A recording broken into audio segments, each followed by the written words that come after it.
नमस्कार, बहुत बहुत स्वागत आप सभी का। उम्मीद करता हूँ आप सब तक आवाज़ ठीक तरह से पहुंच रही होगी, आपको वीडियो भी ठीक तरह से दिखाई दे रहा होगा, साथ साथ टेलीग्राम और व्हाट्सएप पे नोटिफिकेशन भी मिल गया होगा। यदि सभी चीज़ें ओके हैं तो कृपया कर AVTW ओके लिख दीजिए और इस वीडियो की लिंक को अपने मित्रों के साथ शेयर कर दीजिए। 2 लाइव हो गए हैं आज के, एक अभी कुछ घंटे पहले, 3 घंटे पहले का लाइव है और अब एक दूसरा लाइव है ना। तो दोनों को देख लीजिएगा, पहले वाले को पहले देख लीजिएगा, राइट। सीरीज से चलेंगे तो अच्छा रहेगा, बहुत सारी बातें कनेक्टेड होती हैं तो आपको समझ में आसानी से आ जाएगा। ठीक है, चलिए आगे चलते हैं और सीधे बात करेंगे उन खबरों की जो खबरें पॉलिटिक्स से रिलेटेड है, सरकारों से रिलेटेड है। पंजाब सरकार को थोड़ा सा खतरा नजर आ रहा है। पंजाब सरकार को खतरा इसलिए नजर आ रहा है क्योंकि Congress MP from Punjab, Sujinder Singh Randhawa, we're being told, has arrived at the Kartavya Bhavan. A meeting with the Home Minister Amit Shah is considered likely. Randhawa is reportedly unhappy about not being assigned major responsibility in the new Punjab Congress team.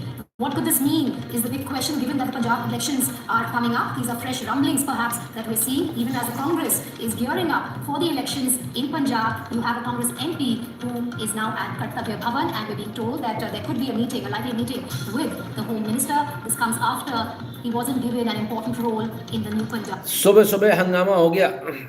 MP member of parliament Congress के रंधावा वो पहुंच गए कर्तव्य भवन और उन्हें बात करनी है किससे? अमित शाह से। अमित शाह से बात करनी, लोगों ने कयास लगाने शुरू कर दिए। क्या हो गया? खुश नहीं थे। जो नया उन्होंने कार्यकारिणी बनाई है उसमें उनको जगह नहीं मिली, प्रॉपर उनको सम्मान नहीं मिला, उनको प्रॉपर काम करने का समय, टाइम, मतलब जगह नहीं मिली। तो उन्होंने कहा कि चलो कोई बात नहीं, बीजेपी में ट्राई करते हैं। आजकल तो वैसे भी बीजेपी का दौर चल रहा है। देखिए, वही लोग हैं, ये वही नेता हैं जो कांग्रेस में कल तक चुप करके बैठते थे, कुछ भी कर लो आप, क्योंकि कांग्रेस का दौर था। आज बीजेपी का दौर है। बहाने चाहिए हैं छोड़ने के लिए और बीजेपी में आने के लिए, और बीजेपी दोनों हाथों से सबको बुला ही रही कि आइए, स्वागत है। तो रंधावा साहब सुबह पहुंच गए और दोपहर होते होते, शाम होते होते चन्नी साहब के यहाँ बाकी बागी गुट जुड़ गए। और चन्नी साहब का कहना है ऐसे तो नहीं चलेगा, जिसको आपने बनाया उसको हटाओ, रीथिंक करो पूरे प्रोसेस को।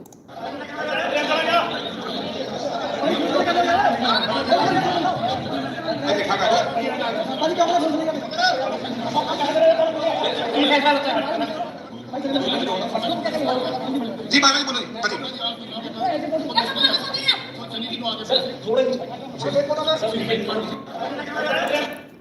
तो बाकी के जो बागी नेता हैं वो चन्नी जी के जुड़ गए और उनका कहना है कि जो है इस पूरे राजा वाडिंग को जो है प्रदेश अध्यक्ष बनाया गया है। बोले ये मंजूर नहीं है, कांग्रेस को अपने फैसले पर पुनर्विचार करना पड़ेगा।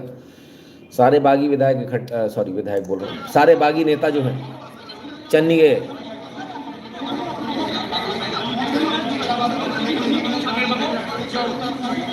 कार इकट्ठे हो गए जी।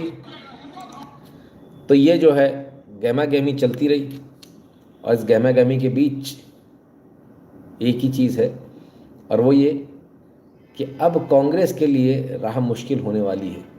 तो क्या पंजाब में भी बीजेपी आ जाएगी बंगाल की तरह? अगर ऐसा ही रहा तो कोई बड़ी बात नहीं है। अगर जैसा हमको दिख रहा है, यदि ऐसा ही चला तो कोई बड़ी बात नहीं, बिल्कुल आ सकती है। क्योंकि कई सारे लोग जो बड़े प्रोमिनेंट नाम हैं वो यदि बीजेपी में, देखिए पंजाब में एक एंटी बीजेपी माहौल है। बीजेपी बोला मतलब अछूत, कोई हाथ ही नहीं लगाएगा आपको।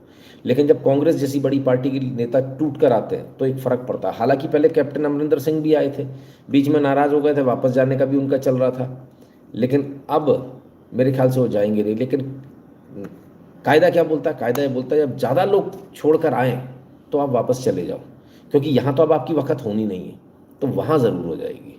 तो ये सारे दांव पेच हैं और सब अपने अपने हिसाब से खेलेंगे। राजनीति आपके लिए हो सकती है, कांग्रेस और बीजेपी, राजनेताओं के लिए नहीं होती। राजनेताओं के लिए वो एक प्रोफेशन है, वो एक दुकान है, उन्हें अपनी दुकान चलानी है, उन्हें सारे प्रोडक्ट रखने हैं, उन्हें पेप्सी भी रखना है, उन्हें कोका कोला भी रखना है, ठीक है। और उनके लिए कोई अछूत नहीं है, जिसमें ज़्यादा मार्जिन है वो पैसा रख, वो आइटम रख लेंगे। बस इसको परचूनी की दुकान से ऊपर मत समझिएगा। अगर आप समझ रहे हैं, अगर आप अपना दिल लगा रहे हैं तो ये आपकी गलती है, ठीक है। नेताओं ने आज तक किसी पार्टी को पकड़ के नहीं हुए, उसके जिसका जहाँ मन आता चला जाता है।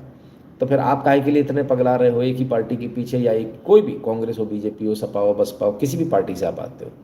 ये आप लोगों के मुंह पे करारा तमाचा है कि आप लोग कितने इमेच्योर्ड हैं, कि आप लोग एक पार्टी के लिए लड़ते हैं, वो कितने मैच्योर्ड हैं, उन्हें मालूम है हमें यहाँ से फ़ायदा लेना है, तो जिसको जहाँ फ़ायदा मिलता है वहाँ चला जाता है, राइट।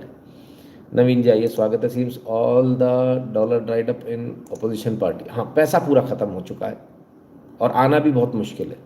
अब इतना आसान नहीं कि आप पैसा ले आएँ बाहर से लाना बहुत मुश्किल कर दिया गया, स्क्वीज़ कर दिया गया। तो बहुत कुछ देखने को मिलेगा आपको अभी आने वाले समय में। पंजाब बहुत इंपॉर्टेंट स्टेट है क्योंकि बॉर्डर स्टेट है, ऐसा बीजेपी कहती है कि बॉर्डर स्टेट है, हमको मिलना चाहिए, हम राष्ट्रवादी पार्टी हैं, हम अच्छे से चलाएंगे। क्या वाकई में चला लेंगे? क्या बॉर्डर स्टेट और हैं आपके पास? उनमें क्या हो रहा है? क्या वहाँ सब कुछ सही चल रहा है?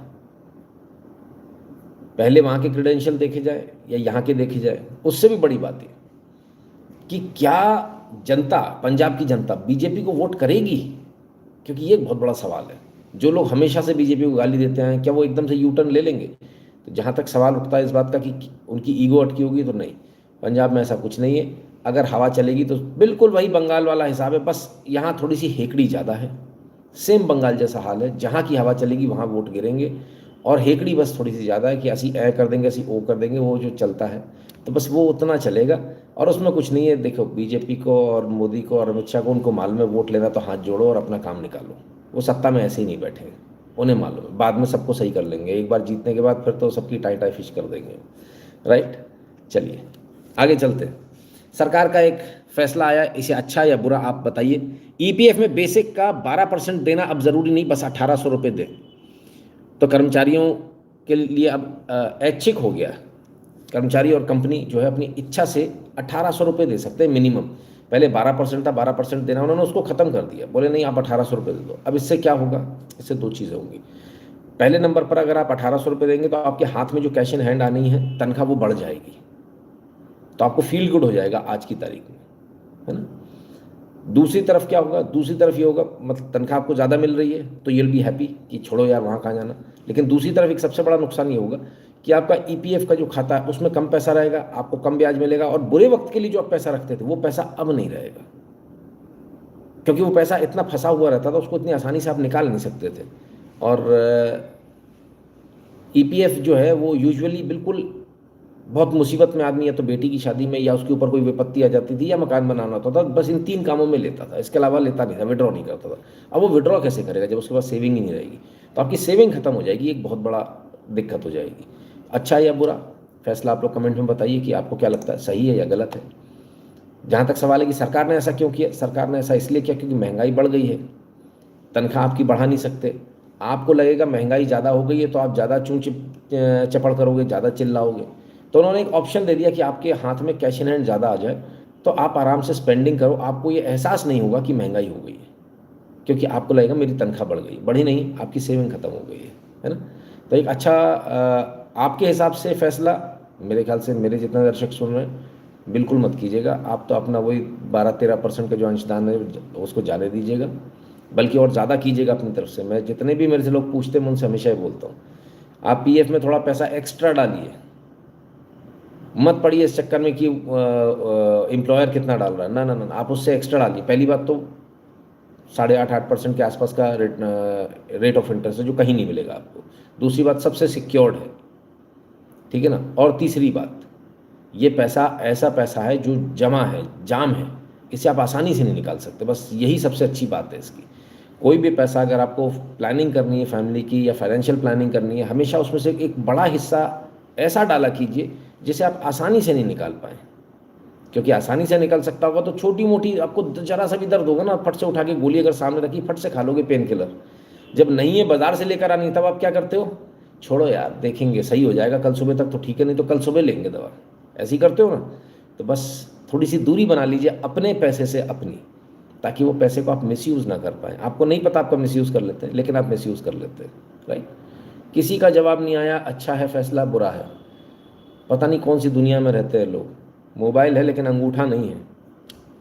चलो लाइक तो कर लो, उतना अंगूठा भी नहीं है, सबके काट लिए क्या? अरे भगवान, सब एकलव्य आए मेरे। चलो वैसे वो फर्जी कहानी है, आप लोगों को बता दूँ, है ना।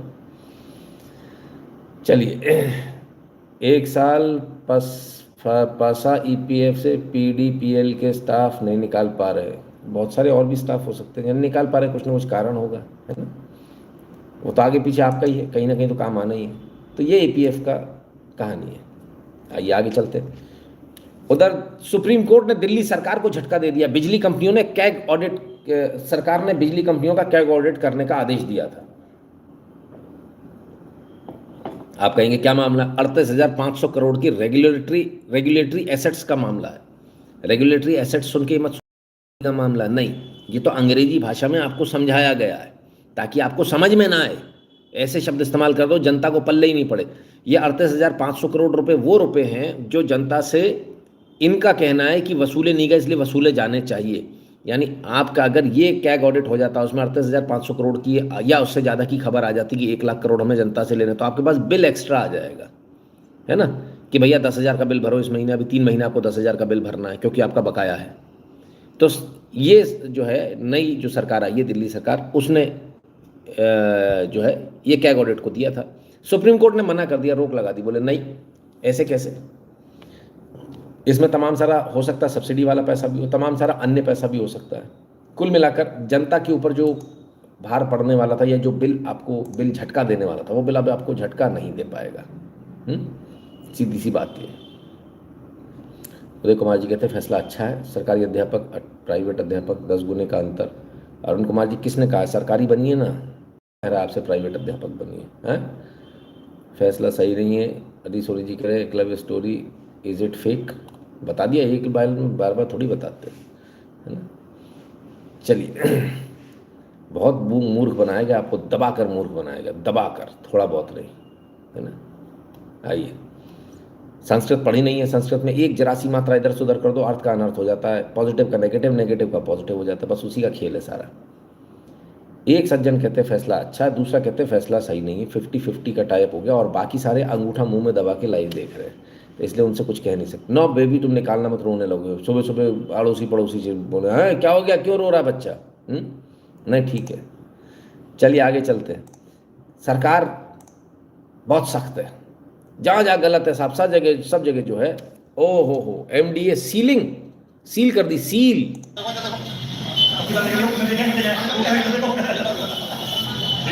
अब सील कट गया, क्यों? दुकान करी थी सील, लेकिन सील तो कट गई। अरे रे ये भी लगा पट्टियां, हैं? क्या हुआ भाई? पट्टियां निकल गई वापस।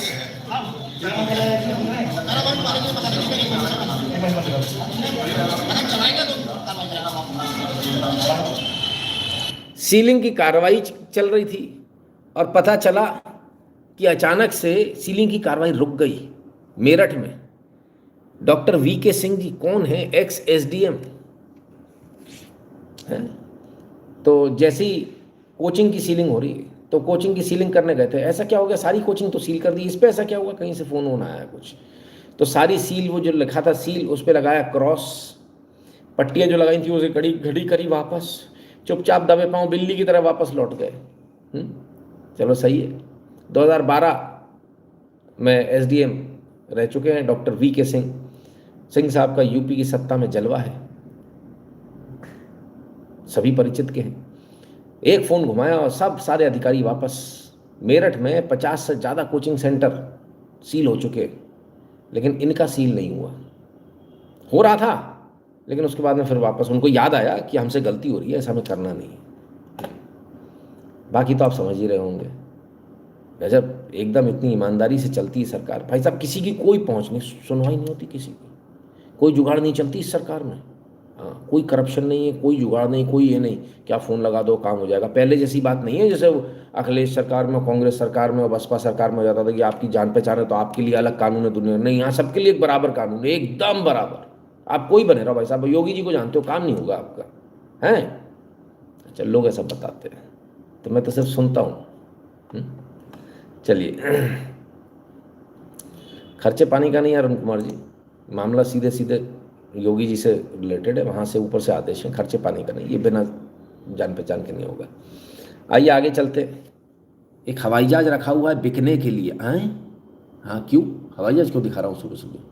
ये हवाई जहाज बिक रहा है मात्र 3 करोड़ रुपए में। बेच दिया ईडी ने। हवाई जहाज की कीमत है 150 करोड़ रुपए, 3 करोड़ में ऑक्शन। अब ये मत पूछिए किसने लिया, क्योंकि ऑक्शन अगर अब आपके सामने भी डाल देंगे, कब हुआ ऑक्शन, और डाल भी देते अगर आपके सामने भी डाल देंगे तो क्या होगा, आप ले लोगे? नहीं। लेना तो किसी बड़े आदमी को ही है, जिसको लेना उसने ले लिया। उसने धीरे से बोल दिया ये मेरा है। वो करते हैं ना कॉलेज वाले, स्कूल वाले लड़के, ओए उसको मत देख, भाभी है तेरी, हाँ यहीं से इनकी हो गई। ऐसे ही यहाँ पर भी चलता है, उधर मत देखना, वो मेरा है। 150 करोड़ का एयरक्राफ्ट बताया जा रहा है कि ईडी ने ऑक्शन किया है। हॉकर एयरक्राफ्ट है और प्राइवेट जेट में इसका इस्तेमाल होता है, प्राइवेट जेट ही है, ये भी प्राइवेट जेट ही है। और 3 करोड़ रुपए में इसको जो है ऑक्शन बताया जा रहा है। अगर वाकई में 3 करोड़ रुपए में ऑक्शन हुआ तो ये अपने आप में स्कैम हो गया। अब समझिए क्यों इन्होंने ऑक्शन किया। ईडी का कहना है, हैदराबाद जोन का, कि हमने हॉकर एयरक्राफ्ट को 3 करोड़ रुपए में ऑक्शन कर दिया है, क्योंकि 792 करोड़ रुपए का core capital protection force private limited के नाम से एक पॉन्जी स्कीम चलाई गई थी, जो पब्लिक का पैसा खा गए।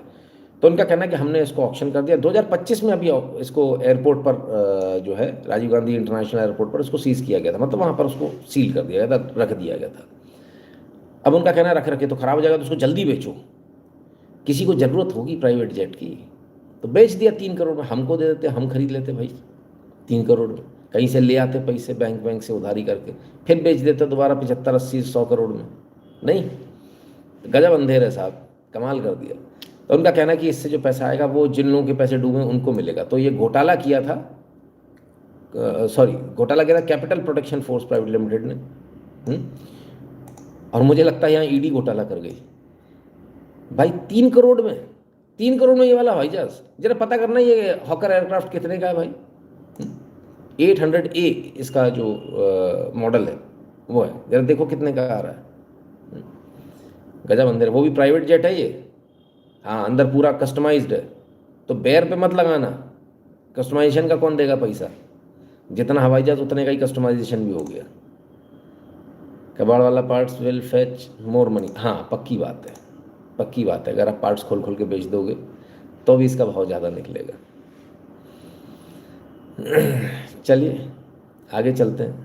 गुरुजी आपने लिया क्या वह एयरक्राफ्ट? हाँ, मैं सोचा था एक और ले लूँ, एक से काम नहीं चल रहा है, एक मेरे लिए एक मेरी पत्नी के लिए, 2 अलग अलग हो जाएंगे, है ना। बाकी तो आपको पता है 1000-2000 करोड़ तो बाकी वो अलग है, उनसे कोई मतलब नहीं है, ये अलग है। तो टेलीग्राम का चैनल देख के मत आया करो यार पागल हो जाओगे आप लोग। चलो भाई आगे चलते हैं, आगे देखें और क्या चल रहा है देश में। हलाला 3 तलाक की आड़ में यौन शोषण की अनुमति नहीं, इलाहाबाद हाईकोर्ट की तीखी टिप्पणी। इलाहाबाद हाईकोर्ट ने कहा क्या हलाला, निकाह, मुत्ता, इन सब में तलाक, इन सब का पर्दा क्या क्राइम पर डाला जा सकता है?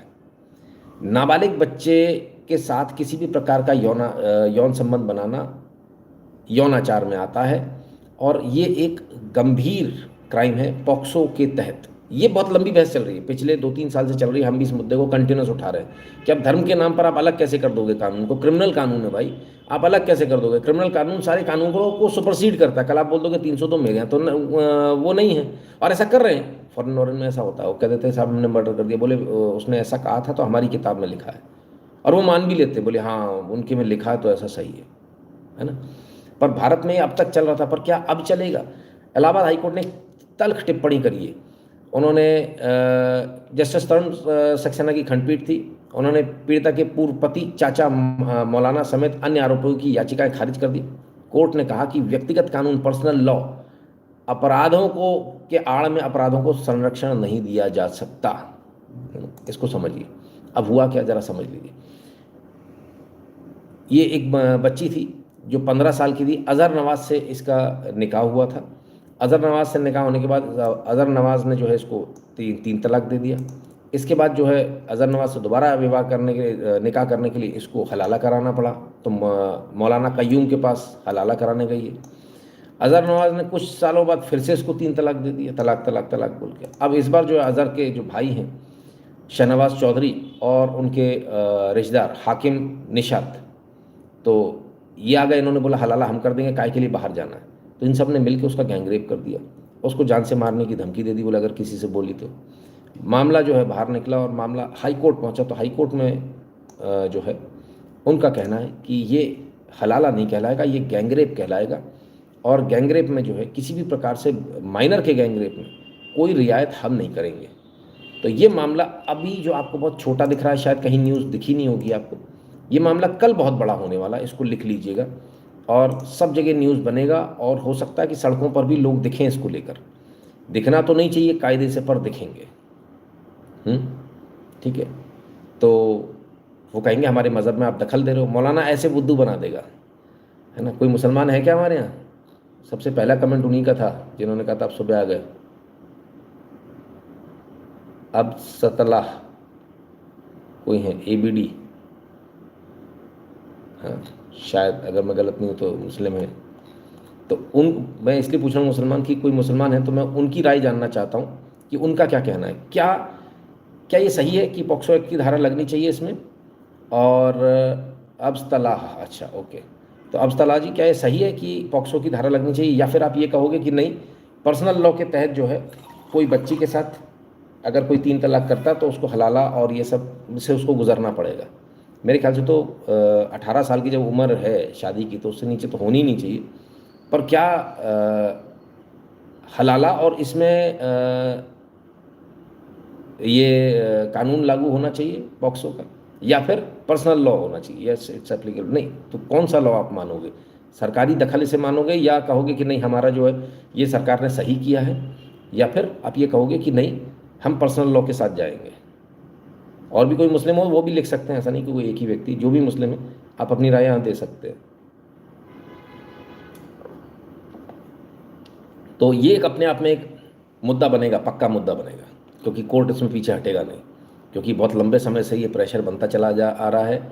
इसमें ह्यूमन राइट्स वालों ने भी इसमें चिट्ठी लिखी है, इससे पहले चाइल्ड राइट्स वालों ने भी चिट्ठी लिखी थी, और ये कंटिन्यूस एक ऐसा मुद्दा है जो गर्म है।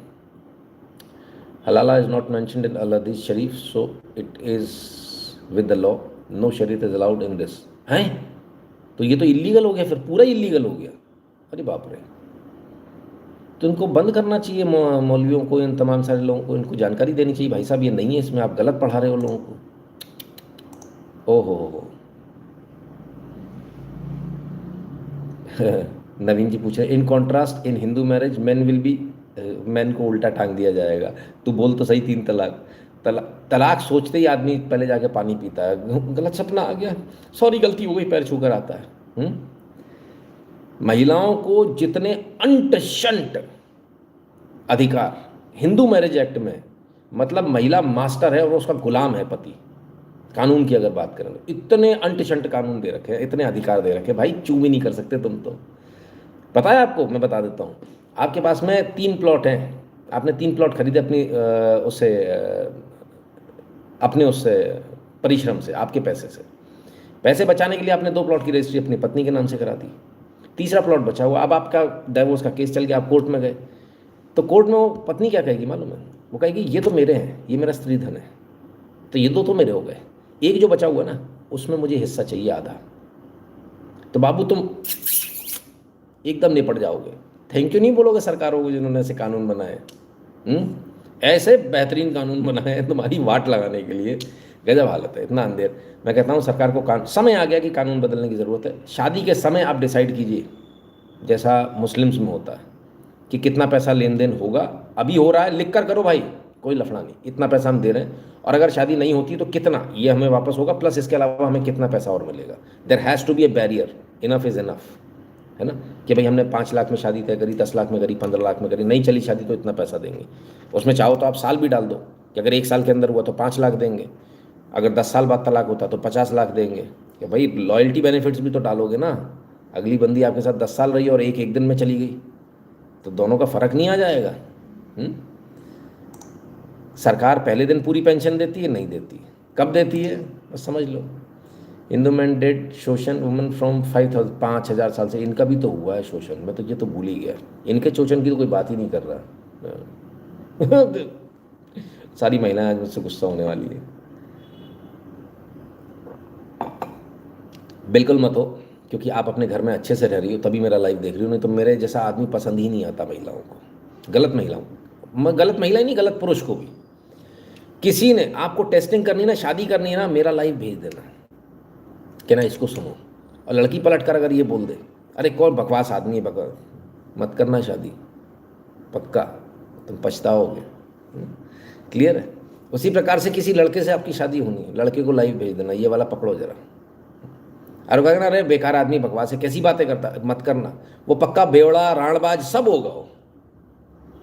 क्योंकि यहाँ हम बात कर रहे हैं शुद्धता की, और उसे आदत है दारू की, लड़कियों की, तो कहाँ से वो करेगा, है ना? तो बहुत सिंपल लॉजिक दे दिया मैंने आपको, है ना? इतनी ऐसी बातें कौन झेल पाएगा जो आप लोग झेल लेते हो भाई। आप लोगों को प्रणाम, बहुत सारे लोग बोलते हैं सर आपके लोग कम देखते हैं। हाँ, औकात नहीं है किसी में सच्चाई सुनने की, अपने आप को नंगा शीशे में देखने की। तो जब नंगे दिख जाते तो भाग जाते हैं, भगवान आदमी सही नहीं, मना कर रहा है, बताओ। गीता शर्मा जी कह रहे हैं 1 साल बाद ही एलुमनाई दी जानी चाहिए, stand hike after 5 years 10 years and 50% after 30। हाँ, जो भी एक मतलब जैसा पेंशन का कानून है ऐसा कानून बनना चाहिए कि जो जितने साल रही है। भाई ऐसा थोड़ी कर सकते हो आप कितना बेहुदा कानून है, सोचिए गीता जी।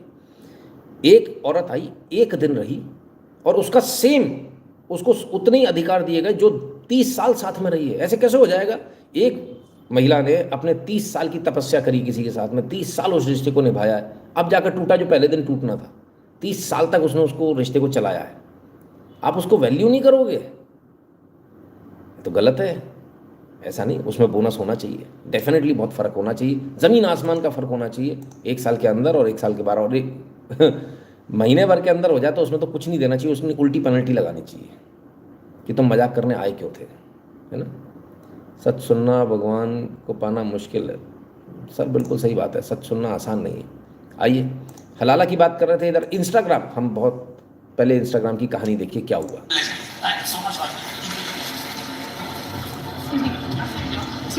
Mr. Srinivas, I'm from BBC and we have discovered that Instagram has got pornography and child sexual abuse made videos as ads on its platform, sir. Will you agree for an interview and speak to us about it, sir? Sir, this is causing harm to children in the real world because Instagram is providing a marketplace for it. Sir, you headed the ads business, sir. You were the director before you became head of Meta India, sir. Sir, will you please give us an answer, sir? Who is responsible for this? Sir, will you please give us an answer, sir? Instagram पर pornography चल रही है, इसको लेकर BBC ने सवाल पूछा तो बीबीसी की महिला रिपोर्टर को धकिया दिया गया, उनका माइक ऐसे कर दिया गया। माइक पर हाथ नहीं, माइक पर हाथ वैसा ही है जैसे किसी महिला के चेस्ट पर हाथ लगा देना। माइक पर हाथ वैसा ही है जैसा मंदिर में जाके बेअदबी कर देना, गुरुद्वारे में जाके बेअदबी कर देना, या आपने पैगंबर मोहम्मद की बेअदबी कर दी। माइक नहीं, पत्रकार के माइक से नहीं, नेवर एवर, नेवर एवर, कभी नहीं। माइक से हाथ लगाओगे तो भाई साहब फिर पंगा हो जाएगा, FIR फटेगी फिर तो। कराया नहीं, बीबीसी ने गलती है, करा देना चाहिए था कि तुमने हाथ कैसे लगा दिया। These bastard should know their limit. ये 8-8 हज़ार रुपये के बाउंसर्स को अपनी औकात मालूम होनी चाहिए कि हम किसको धक्का दे सकते हैं, किसको नहीं दे सकते, है ना? वैसे तो आप किसी को भी नहीं दे सकते भारत के संविधान के अनुसार, आपको अधिकार ही नहीं है। चलिए आगे चलते हैं, पर सिक्योरिटी पॉइंट ऑफ व्यू से सिर्फ उसे बचा सकते हो, सामने वाले को हमला नहीं कर सकते आप। अब आते दूसरी बात पर। ये वही मुद्दा है सर, सोचिए, आज ये मुद्दा सिर चढ़कर बोल रहा है।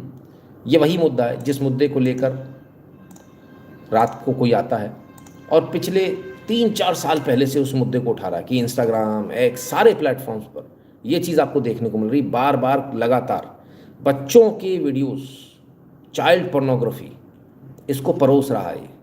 अब तो बाकायदा इन्होंने ऐड दे डाले, इंस्टाग्राम के जो ऐड के हेड हैं वो थे ये साहब, और इन्होंने इंस्टाग्राम पर ऐड चला दिए छोटी छोटी बच्चियों के, 10 साल, 12 साल, 13 साल। इतनी छोटी बच्चियां कि लड़के और लड़की में फ़र्क ही नहीं कर सकते आप देखकर। इतनी छोटी बच्चियों के इंस्टाग्राम पे, बच्चे नहीं बच्चों के भी, भारत में भी ये सब चल रहा है भाई। मैंने आपको पहले ही बताया था, ये सबसे गंभीर स्थिति है। अफसोस इस बात का है कि सरकार ने अब तक इस पर कोई बड़ी कार्रवाई नहीं करी, जबकि कायदा क्या बनता है? कायदा ये बनता है कि इसके ऊपर आपको सीधे सीधे क्या करना चाहिए था? FIR दर्ज करनी चाहिए थी पॉक्सो एक्ट के तहत। ये सब जेल में होने चाहिए थे, पर बड़े लोग हैं, कौन हाथ डालेगा? आप और हम होते तो अब तक तो केस लग गया होता, अभी जेल में सड़ रहे होते, हाँ, रात में किया होता तो सुबह जेल में सड़ रहे होते। उठा ले गई होती घंटे 2 घंटे में पुलिस। ओ बच्चे का डाला, लेकिन बड़े लोग हैं वो तो ऐड भी कर सकते हैं, बच्चे बिक रहे हैं आओ ले लो। हाँ, for your sexual activity. Yes, ऐसा ही चल रहा था। चाइल्ड पोर्नोग्राफी दुनिया का सबसे घिनौना और गंदे कामों में से एक, रेप से भी ज़्यादा घिनौना। जहाँ बच्चे सुरक्षित ना हो, लेकिन उस पर सरकार चुप बैठी है। उम्मीद करूंगा कि इस वीडियो के बाद सरकार नींद से जागेगी और इन पर कार्रवाई करेगी। और पॉक्सो एक्ट में एफआईआर चाहिए नामजद मुझे, हवाबाजी नहीं कि हाँ वो कार्रवाई हो रही है, फलान हो रहा है, ढिकान हो रहा है, ये नहीं चाहिए हमें। बिल्कुल पॉक्सो एक्ट में जो नियम कायदे हैं उनके तहत हमको कार्रवाई चाहिए। राइट? होगा? मुझे तो नहीं लगता होगी। हाँ? चलिए, बहुत बुरा हाल है। ये सब मालूम क्यों हो रहा है? ये इसलिए हो रहा है क्योंकि आपका कंट्रोल ही नहीं है। ये विदेशी है सारी वेबसाइट, आपकी अपनी वेबसाइट होती, आपके अपने माइक्रो ब्लॉगिंग। हम कहते हैं बंद कर दो, हमारा नुकसान भी होगा, मेरा नुकसान होगा। मैं कह रहा हूँ बंद कर दीजिए, अपना नुकसान करने के लिए मैं तैयार हूँ, बंद कर दीजिए। इससे देश बर्बाद हो जाएगा। ये मैं आज से नहीं 4 साल पहले से देख रहा हूँ। बहुत अंदर डिस्क्रीट सीक्रेट ग्रुप होते हैं, उसमें आप एक बार ज्वाइन हो गए तो फिर आपको और दिखने लगेंगे। वो बाय डिज़ाइन ऐसे हैं वो कि बाय इनविटेशन ही जा सकते, आपको दिखेंगे ही नहीं।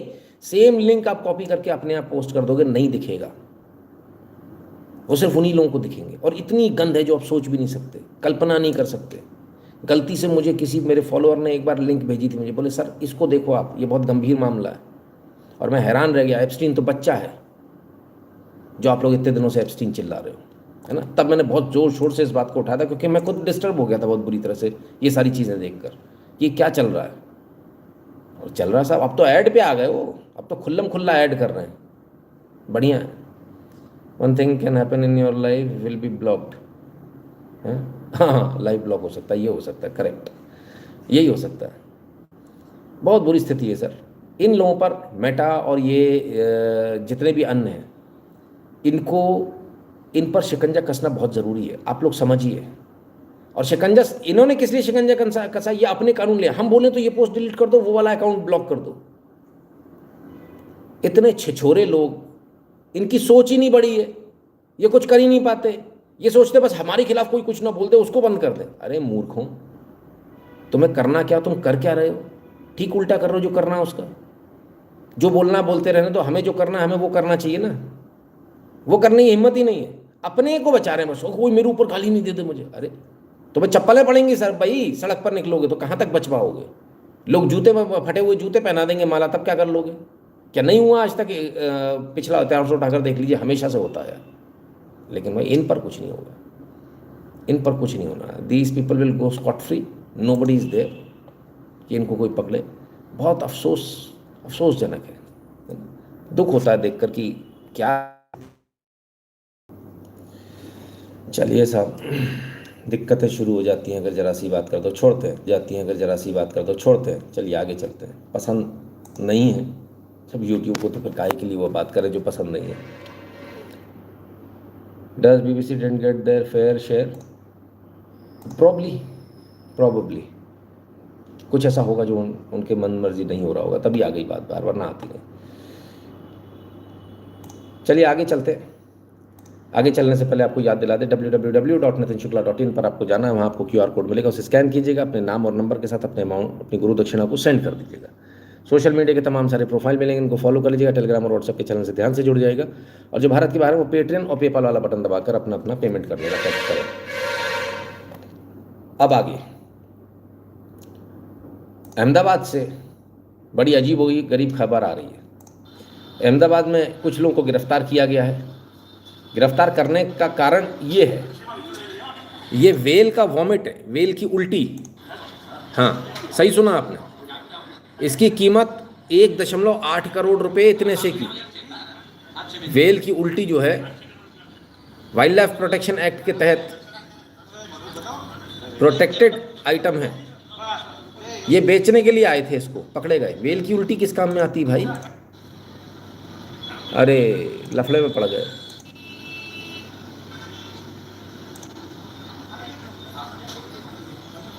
तहत एलसीबी जोन 7 को कल इन्फॉर्मेशन मिला था कि एम्बरफिश जो कि वेल मछली की होती है, जो कि वाइल्ड लाइफ प्रोटेक्शन एक्ट 1972 के अंदर उसका इलीगल पोजेशन और सेल दोनों इलीगल है, उसको लेकर 3 लोग यहाँ सतीश पुलिस स्टेशन विस्तार में इसको बेचने के लिए यहाँ घूम रहे हैं। इस इन्फॉर्मेशन की इसी इन्फॉर्मेशन को लेकर एक रेड ऑर्गेनाइज करी है। रेड में 3 लोगों को पकड़ किया है, जिसमें वीरपाल सिंह गफूर भाई राठौर है जो कि 25 साल के, एक दर्शन रूपा भाई सावड़ है जो 24 साल के, और विश्वराज सिंह गिरिराज सिंह चुड़ासमा जो कि 27 साल के।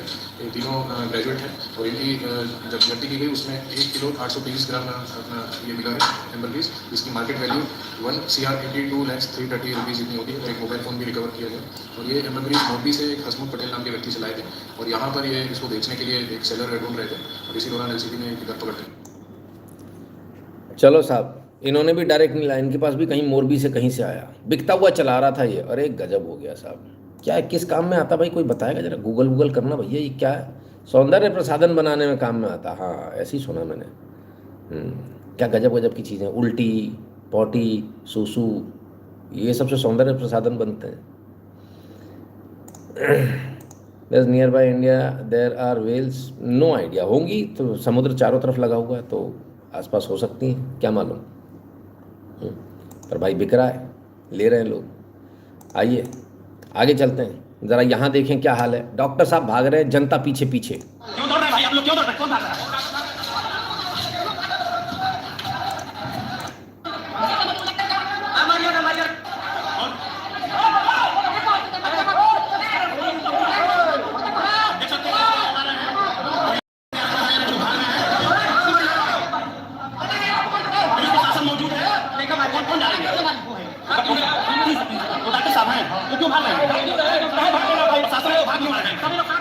अभी आप देख सकते हैं यहाँ पर शासन आई हुई है और लोग खेतों में दौड़ा रहे हैं। नहीं तो आपको जाके बाहर रोकना चाहिए ना सर। अरे तो पब्लिक है, इसी हॉस्पिटल का कोई डॉक्टर है, आप लोग अंदर पड़े हुए, बाहर कोई आदमी नहीं है, अगर कुछ हो जाए तो कौन जिम्मेदार होगा? तो देख सकते हैं खेतों में पुलिस प्रशासन अंदर यहाँ पे किसी ने कुछ कर रही है और बाहर आप देख सकते पुलिस के जवान है जो कोई डॉक्टर है जो भाग रहे हैं, देख सकते हैं बढ़ता हुआ जा रहा है और उधर देख सकते हैं यहाँ प्रशासन बिल्कुल निहत्ता पड़ा हुआ है। प्रशासन अगर चाहा होता तो रोक लगाया जा सकता था, लेकिन प्रशासन सकते हैं। यानी डॉक्टर दारू पिया हुआ आपका कहना है, यानी डॉक्टर दारू पिया हुआ आपका कहना है। ये सारी चीजें भाई देख सकते हैं आप, दिखा रहे हैं कि पुलिस प्रशासन पीछे पीछे दौड़ रही है। अब तक पूरी व्यवस्था कंट्रोल नहीं होने वाली है। उधर एक डॉक्टर हॉस्पिटल से कूद करके भाग रहे हैं, कहीं ना कहीं कोई ना कोई लापरवाही है जिसकी वजह से सारी चीजें हो रही है। अभी क्यों भगाया आप देख सकते हैं, मां है बेटा लाश उसकी पड़ी हुई आप देख सकते हैं, और अस्पताल है और पुलिस प्रशासन बिल्कुल मायूस है। डॉक्टर भाग रहा है, सबसे बड़ा सवाल है कि डॉक्टर क्यों भाग रहे हैं।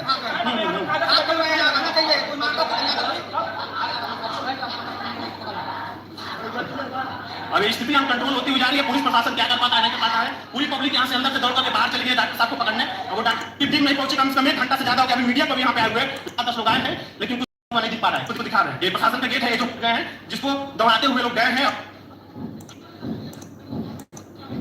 तो ये उधर देखिए खेतों में सारे के सारे लोग उधर झूम करके थोड़ा मिलाते हैं, उधर भीड़ लगा हुआ है, देख सकते हैं। पब्लिक हॉस्पिटल से निकल के चली गई है।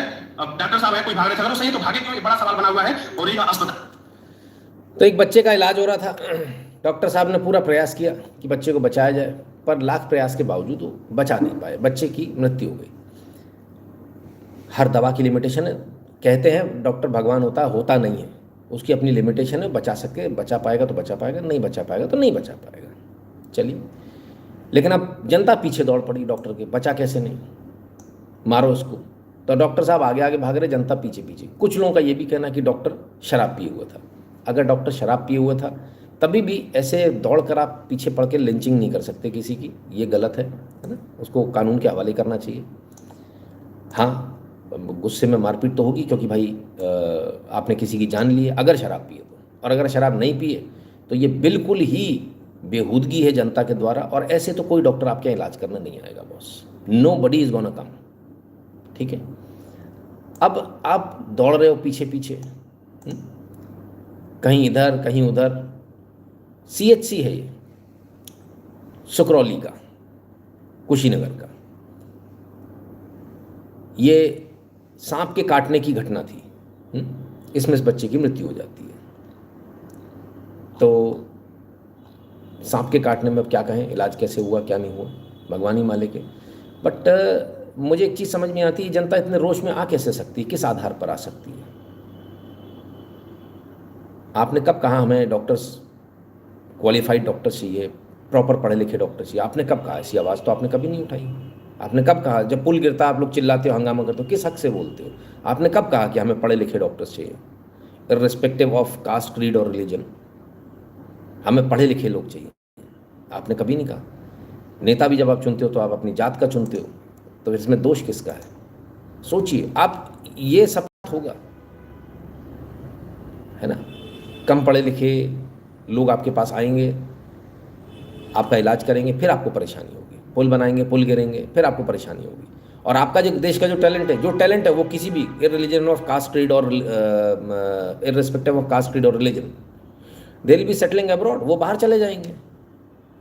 हाँ, कोई कुछ नहीं है बाहर जाके, सर कुछ नहीं होता। ना वहाँ SC है, ना ST है, ना मुसलमान है, ना OBC है, कोई नहीं है वहाँ सब बराबर है। सब जाके नौकरी कर रहे हैं भारतीय, हाँ, और दबा के पैसा कमा रहे हैं। जिसमें टैलेंट है वो बाहर निकल जा रहा है। तो दिक्कत कहाँ है? दिक्कत ये कि भारत का टैलेंट का नुकसान हो रहा है ना? अगर सरकार लगातार ऐसे बुराई को चलने दे रही है तो सरकार की अच्छाई बताने की मार्जिन ही कहाँ है?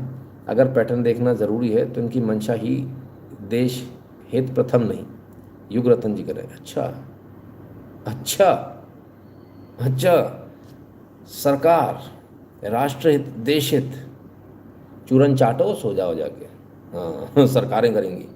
वैसे आप सबकी जानकारी के लिए बता दूं, जब 14 में ये आए थे साहब लोग, उस समय आप पॉर्न सर्च करेंगे तो वेबसाइट नहीं खुलती थी पॉर्न की, सारी ब्लॉक थी, है ना?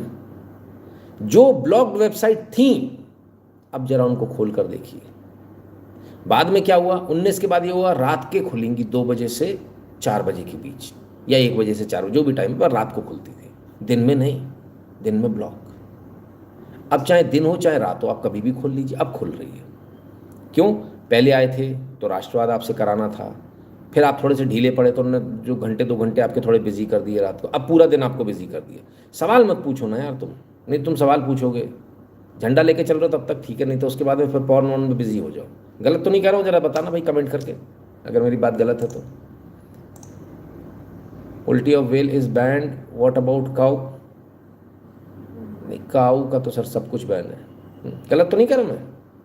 चल रहा है पॉर्न, चल रहा है मोबाइल पे, बस ठीक है। किसी ने अभी तक नहीं बताया। Indian ocean blue whale is common, अच्छा ठीक है।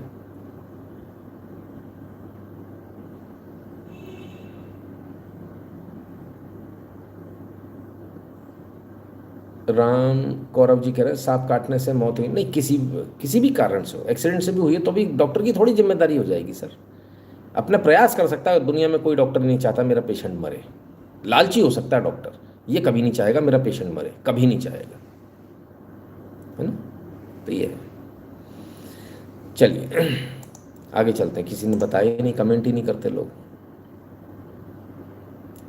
अरुण जी कह रहे हैं पहले से चल रहा, नहीं सर बैन हो गया तो मुझे मालूम है, I was there in Delhi, मेरी आंखों के सामने लंबी लिस्ट थी कौन कौन सी वेबसाइट्स को ब्लॉक करना, और हुई थी, उसके बाद नहीं चलता था। ये तो अभी शुरू हुआ है ना?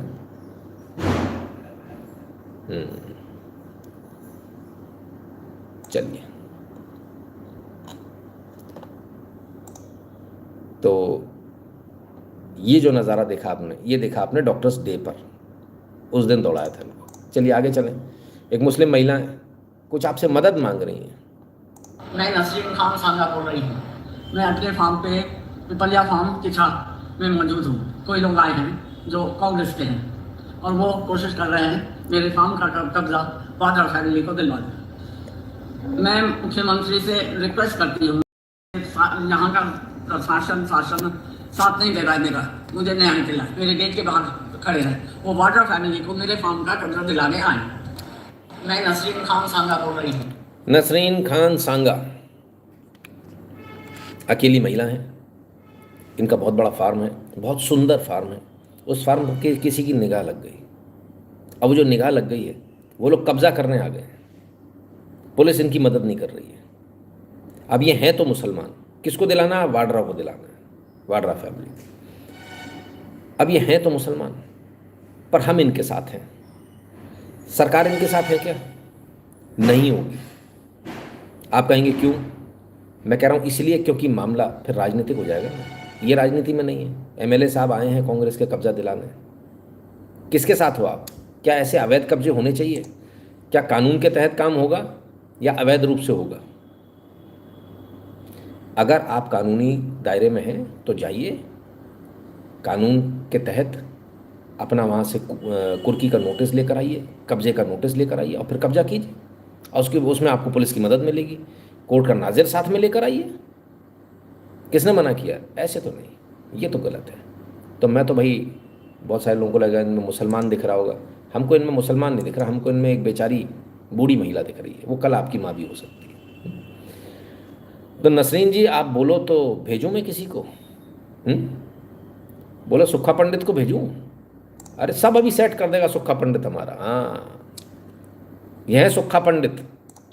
गोली चलाने का मुख्य कारण यह है कि मैं अपनी माता के साथ जा रहा था और बेवजह शराब को बेचने को लेकर या 2-3 बहाने बनाए जाते हैं हर रोज। गुंडागर्दी दिखा रहे थे वो जीतू गुर्जर और योगेश सवेरे, तो माँ के सामने वहाँ इनकी अभद्र गालियाँ दी, बदतमीजी हाँ मेरे को दिया, तो फिर मैंने शाम को गुस्से में गोलियाँ चलाई।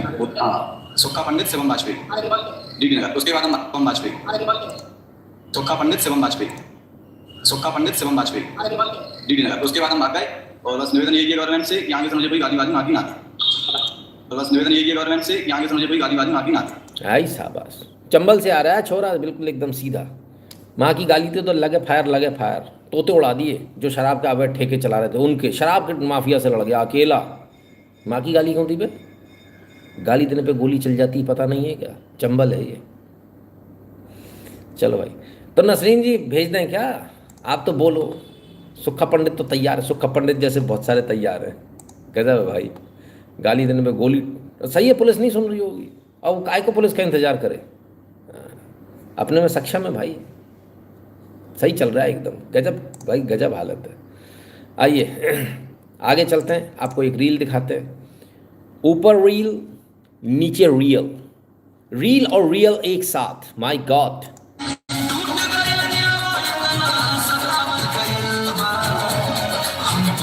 एक मिनट। हाँ, ये क्या हुआ? चेन दिख रही है, चेन अंदर डाली। अरे काहे, अरे काहे?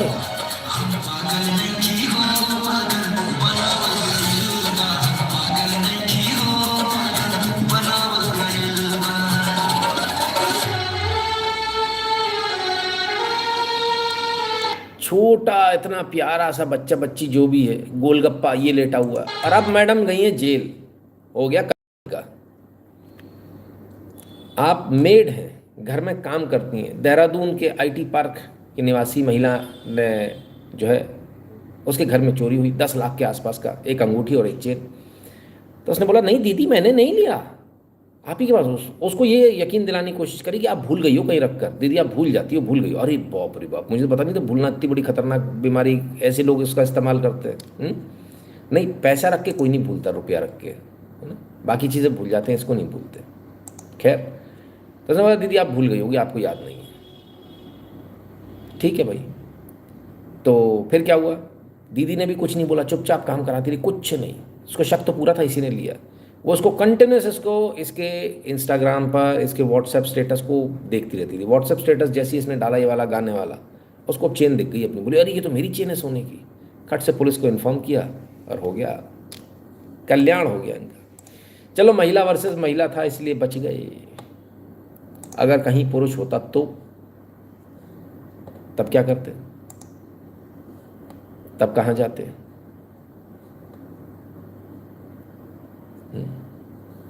तब कहाँ जाते? अरे कमेंट आ रखे हैं। Democracy celebrate mediocrity if you become aware you start questioning. हाँ, अवेयर होना ही तो बड़ी बात है सर। इंडिया का known only for common people not for elites. खरीदा जाता है ना सर। चलिए आगे चलते हैं और देखते हैं और क्या है। कोई RLX नेशन है, कहते नितिन का बेटा भारत में पॉल्यूशन फैलाकर विदेश भाग जाएगा। ठीक है, पॉल्यूशन नहीं होगा। RLX नेशन, इस देश में कभी पॉल्यूशन नहीं होगा जब तक आप जैसे लोग मौजूद हैं जो नेता की टट्टी चाट कर साफ कर देते हैं सर, तब तक कभी पॉल्यूशन नहीं होने वाला। Simple. When you are there, आप वो बैक्टीरिया हो जो सारी गंदगी खा जाता है, तो फिर कहाँ रहेगा पॉल्यूशन? कैसी बात कर दी आपने। सुबह सुबह ऐसा कमेंट करने से पहले सोच तो लेते किसको कमेंट कर रहे हो। नहीं, दुनिया जानती है डर के बारे लोग यस और नो नहीं लिखते, और तुम कमेंट करने चले आए। सही हो, सही जा रहे हो एकदम। चलो भाई आगे चलते। यही चीज यदि पुरुष के साथ हुई होती तो क्या होता? आहा, मेड ऑफ हॉरर।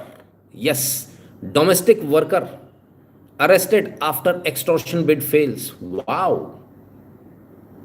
भाई पूरा केस तुमको बता दी, बहुत गड़बड़ होती। अयो, घर में आदमी उसका बेटा अकेला अकेला रही थी, वो सोचती काम कराएगी, भाई इसके लिए काम नहीं कराती, भाई खुद से झाड़ू पोछा लगाती, भाई बच गई। हाँ, लोग मजाक उड़ाते मेरा, है गुरुजी झाड़ू पोछा लगाते, ले बेटा। हाँ, बाई हायर करी थी, बाई ने क्या किया, उसने रेप का केस लगा दिया बाप बेटे दोनों पर। भाई पुलिस आई, उठाकर ले गई, ढिचकिया हूँ, सिर्फ ले नहीं गई, जेल भी होली है। और बाद में मालूम चलता है साहब कि ये तो जो है मामला उस तरह का नहीं था, एक्सटॉर्शन कर रही थी। उन्होंने बाद में जो है कुछ नहीं बोले, बाहर आए उसके बाद उन्होंने बोले अपन मैटर को सॉर्ट आउट कर लेते हैं। सारी रिकॉर्डिंग कर ली, 5 लाख रुपए मांग रही थी, 5 लाख रुपए कि ला भैया पैसे दो। पुलिस ने गिरफ्तार कर लिया। 56 year old Dwarka resident book the service of domestic help via app से करते हो ना आप, हाँ उसी से आई थी। Woman calls police aliasing rape, उसने फ़ोन लगाया, मेरे साथ रेप हो गया। पुलिस आ गई, क्वेश्चन किया मैंने कि उससे। Woman contacts the man, son demands 5 lakh रुपए और केस ड्रॉप करने के। 5 लाख रुपए में 2 लाख रुपए जो है उसके रिसीव करते हुए वीडियो रिकॉर्ड ट्रांजैक्शन जो है वो सारा सामने आ गया। बाई रखना भी घर में आसान नहीं है बाबू, निपट जाओगे इस बाई के चक्कर में। सोच समझ के रखना, पहचानो तो ही रखना, नहीं तो कांड हो जाएगा तुम्हारे साथ में। आज मुझे पहली बार बड़ी खुशी हो रही इसको देख के कि मैं बच गया, मैंने कभी बाई नहीं रखी।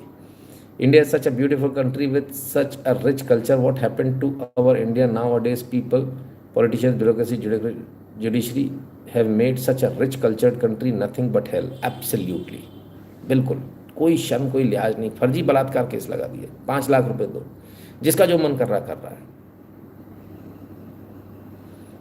चलो क्या कहें, सही होगा जो भी हो रहा होगा। आइए उधर यूपी के झांसी चलते हैं। और झांसी में एक मकान की तोड़ाई हुई। तोड़ाई के बाद में जो है उसका मलबा जो है तालाब के पास फेंका गया। तालाब के पास एक बच्ची खेल रही थी, उसको उसमें से एक चांदी का सिक्का मिल गया। चांदी का सिक्का मिला तो वो गई कहाँ?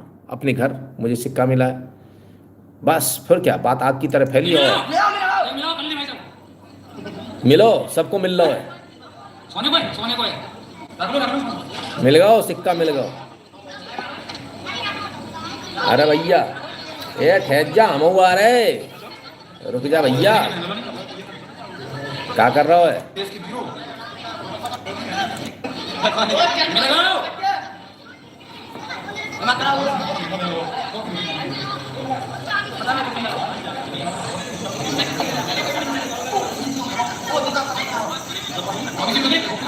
टॉर्च लेके पहुंच गए, टॉर्च।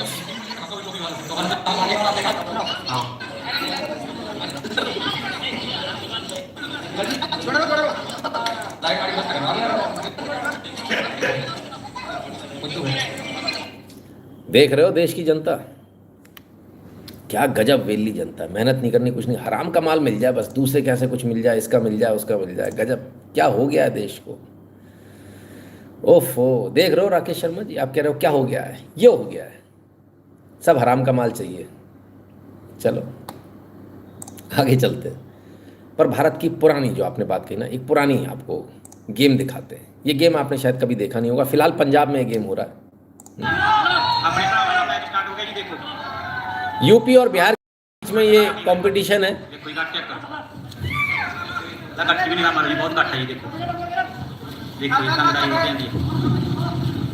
ये देखो आप, धान बोने का कंपटीशन है, कौन पहले बोएगा।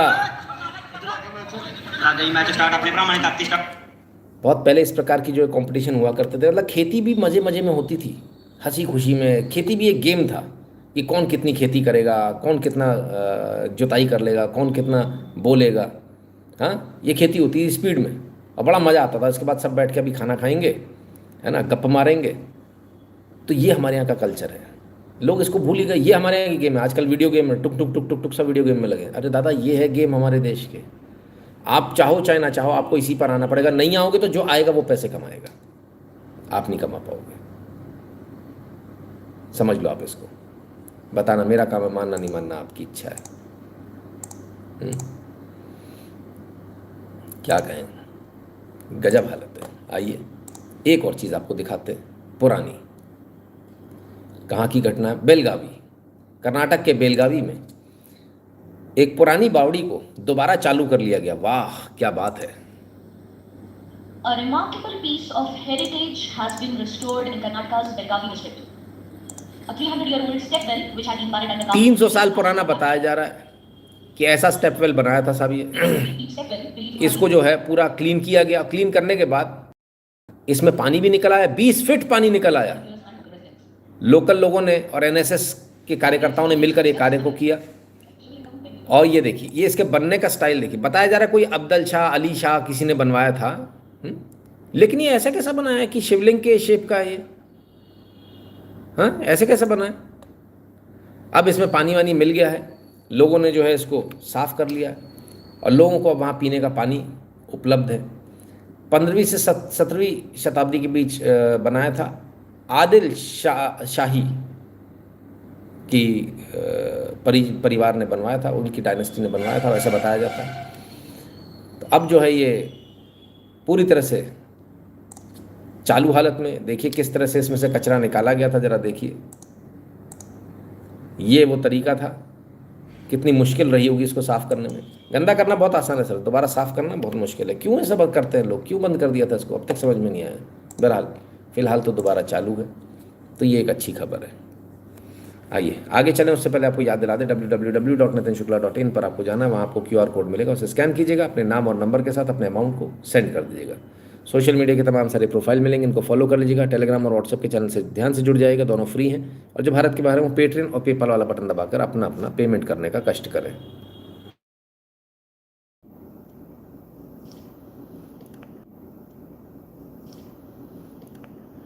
चलिए अब आगे चलते हैं और बात करेंगे राम मंदिर की। राम मंदिर को लेकर एक के बाद एक खुलासे हो रहे हैं और नया खुलासा उसी कड़ी में ये रहा। अब राम मंदिर में वीआईपी दर्शन के नाम पर श्रद्धालुओं से 15-25 हज़ार की वसूली का खुलासा। देते थे विशेष सुविधा। हाँ, ये बात तो हमारे पास भी आई थी, लेकिन अब ये मेन स्ट्रीम मीडिया में आ गई। 20 से 25 हज़ार रुपये लिए जाते थे, विशेष दर्शन कराए जाते थे, होटलों के ज़रिए संपर्क बनाए जाते थे, वीआईपी पास दिलाने की बातें सामने आई हैं।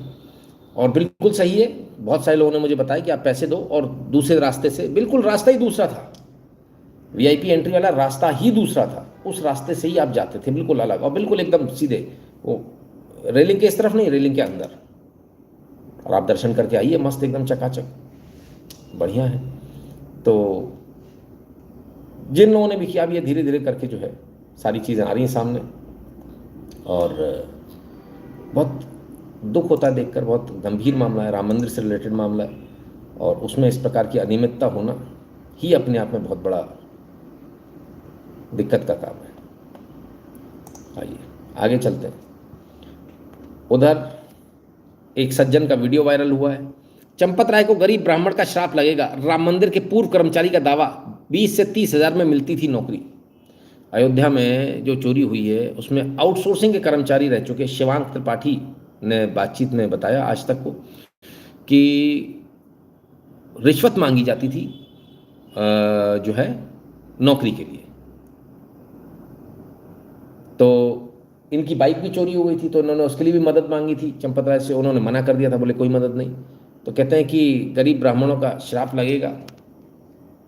अरे भाई, तो वीडियो जो है उसमें इन्होंने अपनी इस व्यथा को बताया कि पैसे देकर नौकरी मिलती थी वहाँ पर। चलो भाई, क्या कह सकते हैं, जो भी चला जैसा भी चला, कंटिन्यूस चल रहा है, क्योंकि उसका कारण है खुद राम मंदिर जो ट्रस्ट है उसकी गलती है। उनको चीज़ें सबके सामने लानी चाहिए, उसकी बजाय कुछ और कर रहे हैं। आइए आगे देखें। जैसे जैसे जांच आगे बढ़ रही है, खुलासे हो रहे हैं। अब एक और बड़ी खबर आस्था के पास है, जिससे आने वाले वक्त में जो जांच का दायरा है वो एक अलग दिशा ले सकता है, क्योंकि बहुत स्पष्ट पता चला है कि सैनिक सिक्योरिटी फर्म के डायरेक्टर अयोध्या में स्टाफ की ज्वाइनिंग प्रक्रिया से जुड़े एरिया मैनेजर ने जो दावे किए उनके तहत भर्ती प्रक्रिया पर कई गंभीर सवाल खड़े होते हैं। दावा किया गया है कर्मचारियों का चयन एजेंसी ने नहीं किया था। उनके मुताबिक कर्मचारियों की सूची पहले ट्रस्ट से बैंक तक पहुंची, फिर बैंक ने अपनी सूची एजेंसी को भेजी, केवाईसी लेकर उन्हें अपने पेरोल पर रखा और वेतन का भुगतान किया। इतना ही उनका ये भी दावा है कि भर्ती प्रक्रिया से जुड़े लिखित दस्तावेज और रिकॉर्ड एसआईटी को अब सौंप दिए गए हैं।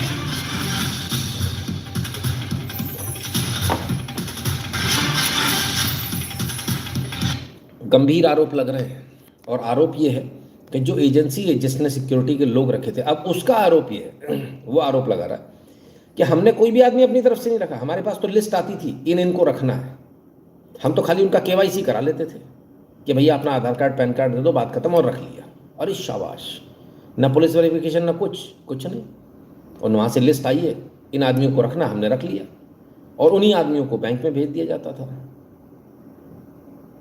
तो ये तो फिर लार्जर कॉन्स्पिरेसी हो जाएगी अगर ऐसा है तो। ये तो बहुत गंभीर मामला हो गया। अगर ऐसा जिसने भी किया है, जिसने भी मूर्खता करी, बहुत ज़बरदस्त मूर्खता करी है, मैं नहीं मानता कि जानबूझकर ऐसा किया होगा कि ये इंटेंशनल किया होगा, लेकिन जिसने भी किया ये उचित नहीं है कहीं से कहीं तक। आइए देखें। जी ये जानना चाहिए कि जो इन लोगों का प्रोफाइल आया, हमने सेलेक्ट किया इनको, तो ये यहाँ तक कैसे पहुंचा, आप इन लोगों तक कैसे पहुंचे? हमारा स्टेट बैंक जैसे कॉर्पोरेट लेवल पे हमारा स्टेट बैंक का अनुबंध है हाउसकीपिंग का, हाउसकीपिंग स्टाफ हमने स्टेट बैंक में दिया हुआ है, और जो सिक्योरिटी का काम है वो ऐसा ही होता है। तो ये हाउसकीपिंग ट्रस्ट के साथ टाई अप है, तो हमारा टाई अप बैंक से था, हमने बैंक को स्टाफ दिया, ये बैंक ट्रस्ट के साथ वो अपना गिनती करना, ये करना, वो कुछ काम में उनको लगाए। ये जो स्टाफ का सिलेक्शन हुआ, स्टाफ का ये वो मंदिर ट्रेड लिस्ट मिली थी कि हमारे आदमी, उन्होंने बैंक को दिया, बैंक ने हमको दिया कि इनको मंदिर ट्रेड लिस्ट मिली थी कि हमारे आदमी, उन्होंने बैंक को दिया, बैंक ने हमको दिया कि इनको आप अपने और उस पर रख दीजिए उनसे। वो मंदिर उन्होंने बैंक को दिया, बैंक ने हमको दिया कि इनको आप अपने और उस पर रख दीजिए उनसे। गिनती के लिए जिन कर्मचारियों को रखा गया, जो एजेंसी रखने वाली हो कह रही है कि उन्होंने बैंक को दिया कि आप इनको रखिए, और बैंक ने हमको दे दिया कि भाई आप इनको रखिए। हमारे तो खाली पेरोल पे थे, हमने तो उनको पेरोल पे रखा, यानी किसी व्यक्ति ने किसी को रख लिया है, उसने 8,000 रुपये में रखा, उसने आगे 12,000 रुपये आपसे चार्ज कर लेना, इनका बस इतना कमीशन खोरी का काम था। वाह, तो गिनती की तैयारी पहले से हो गई थी क्या, कि कौन गिनती करेगा क्या करेगा? इससे तो ऐसे ही लगता है। राकेश जी कह रहे हैं, when I was in 9th standard, although I was not a farmer but we all were friends, used to go to help other fields to cut the wheat crops in summers and later sat in fields and eat together. Those were the days. भूल जाइए राकेश शर्मा जी, उनको भूल जाइए। आज तो गांव में भी स्थिति खराब हो चुकी है, बहुत खराब हो चुकी है। अब तो गांव में भी आदमी लेबर मंगवा रहा है, लेबर से काम हो रहा है। कोई नहीं आ रहा सर, पहले ऐसे ही होता था, कोई लेबर नहीं होती थी। जो लोग गाँव के नहीं उन्हें बता दूँ, कोई लेबर नहीं होती थी, एक दूसरे का काम करते थे बस। हमने तुम्हारा घर बनवा दिया, तुम्हारे घर की छत बनी, अब हमारे घर की छत बनेगी तो तुम्हें आना पड़ेगा। नानुकुर नहीं चलती थी किसी प्रकार की, हमने तुम्हारी फसल कटवाई, अब तुम हमारी फसल कटवाओ, ऐसे चलता था, है ना। तो इजीली काम हो जाते थे। अब वो प्रेम मोहब्बत सब खत्म हो गई। अब तो गांव में भी जातिवाद ये सब पहुंच गया बहुत गंदी तरह से। अभी एक गांव का केस आया मेरे पास, मैं हैरान हो गया देखकर। मैं बताओ यार, आज तक इस गाँव में कभी इस तरह की बात नहीं हुई और अब ऐसी बातें हो रही है। शबरीमाला धर्मशाला टेम्पल, नाउ राम टेम्पल, सब जगह एक सुनियोजित षड्यंत्र के तहत आपके मंदिरों को, आपके धर्म को बदनाम किया जा रहा था कि हमारे पास उसका कंट्रोल आ जाए, बस यही है। Who is giving money to run news on media, यही तो बात है। युगरतन जी कहते हैं, चंपत राय किसी को आगे दबते नहीं थे, प्रशासन चढ़ावे और प्रबंधन में अपना नियंत्रण बनाना चाहते हैं, जिसमें चंपत राय सबसे बड़ी रुकावट है, इसलिए पूरी साजिश रचा। मैं तो किसी का नाम नहीं ले रहा युगरतन जी, पर मेरा बस इतना सही कहना है कि सारा झगड़ा जो है कंट्रोल का ही है, सारा झगड़ा कंट्रोल का है। चलिए क्या कहें, कंट्रोल हो जाए बस, कैसे भी करके कंट्रोल आ जाए हमारे पास, सारे मंदिर का कंट्रोल आ जाए। पहले आप देखो क्या होता है, पहले सारे बयान सुन लो, फिर उसके बाद करूंगा इसका एनालिसिस, सुनना मज़ा नहीं आएगा। क्या कह रहे हैं विनय कटियार जी? हीरो को हाँ, हाँ तो चंपत राय से जरा घेरो उनको। हाँ चंपत राय को घेरे तभी सब सामने निकल। हाँ, और एक उनका कलुआ जो रहता है ना, कलुआ कौन? अभी नहीं समझ पा रहे हो? कलुआ भाई तो नहीं जो खूब गाली वाली दे रहा था उसका। वो नहीं, सनसनी पैदा करती भारत समाचार पर। ये कलुआ कौन है ये बताइए? काले रंग का है कि उसका नाम ही कलुआ? वो काले रंग का है और दिल का भी काला है और बहुत गड़बड़ है और अभी मंदिर में है। और मंदिर तो था। हाँ, जब तो चंपत राय को घेरो। क्यों चंपत राय को क्यों घेरो? इनको किसने कहा चंपत राय को घेरो? ये आदेश कहीं से आया कि चंपत राय को घेरो? कड़ियाँ जोड़ना तो सीख गए होगे अब आप लोग। मैं कुछ नहीं कर, मैं तो सिर्फ पूछ रहा हूँ। मैंने हिम्मत कहाँ मैं कुछ बोलूँ। आइए सुने, आगे सुने। और मोदी जी के साथ संपर्क में रखूंगा किसी मामले में। और यहाँ जब आ गए तो मोदी जी ने कहा आपको और मोदी जी के साथ संपर्क में रखूंगा और मोदी जी के साथ संपर्क में रखूंगा और मोदी जी के साथ संपर्क में रखूंगा किसी मामले में। और यहाँ जब आ गए तो मोदी जी ने कहा आपको वो 150 बज गए तो उन्होंने कहा कि अरे भाई क्या क्या होगा? अरे तो मैंने कहा सब ठीक हो जाएगा, वो तो है नहीं। लेकिन जब हम यहाँ आ गए तो उसमें देखा चंपत राय भी है, गोपाल राव भी है, ये सब देख रहे हैं। ये हाँ हिंसा है, तो ये तो किसी कारण से थोड़ा बच गए, जेल नहीं जा पा रहे हैं। अब हो सकता आगे जाएं और मोदी जी के साथ थोड़ा बच गए, जेल नहीं जा पा रहे हैं। अब हो सकता आगे जाएं और मोदी जी के साथ संपर्क में रखूंगा। ये तो किसी कारण से थोड़ा बच गए, जेल नहीं जा पा रहे हैं। अब हो सकता आगे जाएं और चलिए साहब, तो विनय कटियार जी हैं, फायर ब्रांड नेता रहे हैं, ज़बरदस्त आरोप इन्होंने लगाए हैं चंपत राय एंड कंपनी के ऊपर, जितने जो वर्तमान में जो लोग वहाँ पर हैं उनके ऊपर। उनका कहना है कि वो मोदी जी से संपर्क में है, डायरेक्ट 1:1 बात होती है। अच्छा, अब मैं आपको बहुत बड़ी खबर बताने जा रही हूँ। चढ़ावा गबन को लेकर बीजेपी के ही नेता विनय कटियार का बड़ा बयान। राम मंदिर के दाम में जबरदस्त गबन हुआ है। ये कह रहे विनय कटियार दावा कर रहे हैं हो सकता है चंपत राय कंसल जेल जाएं। चंपत राय कंसल अनिल मिश्रा, गोपाल राव किसी वजह से बचे, ये कह रहे हैं। हम प्रधानमंत्री के साथ लगातार संपर्क में हैं, यहाँ तक विनय कटियार की तरफ से कहा गया है।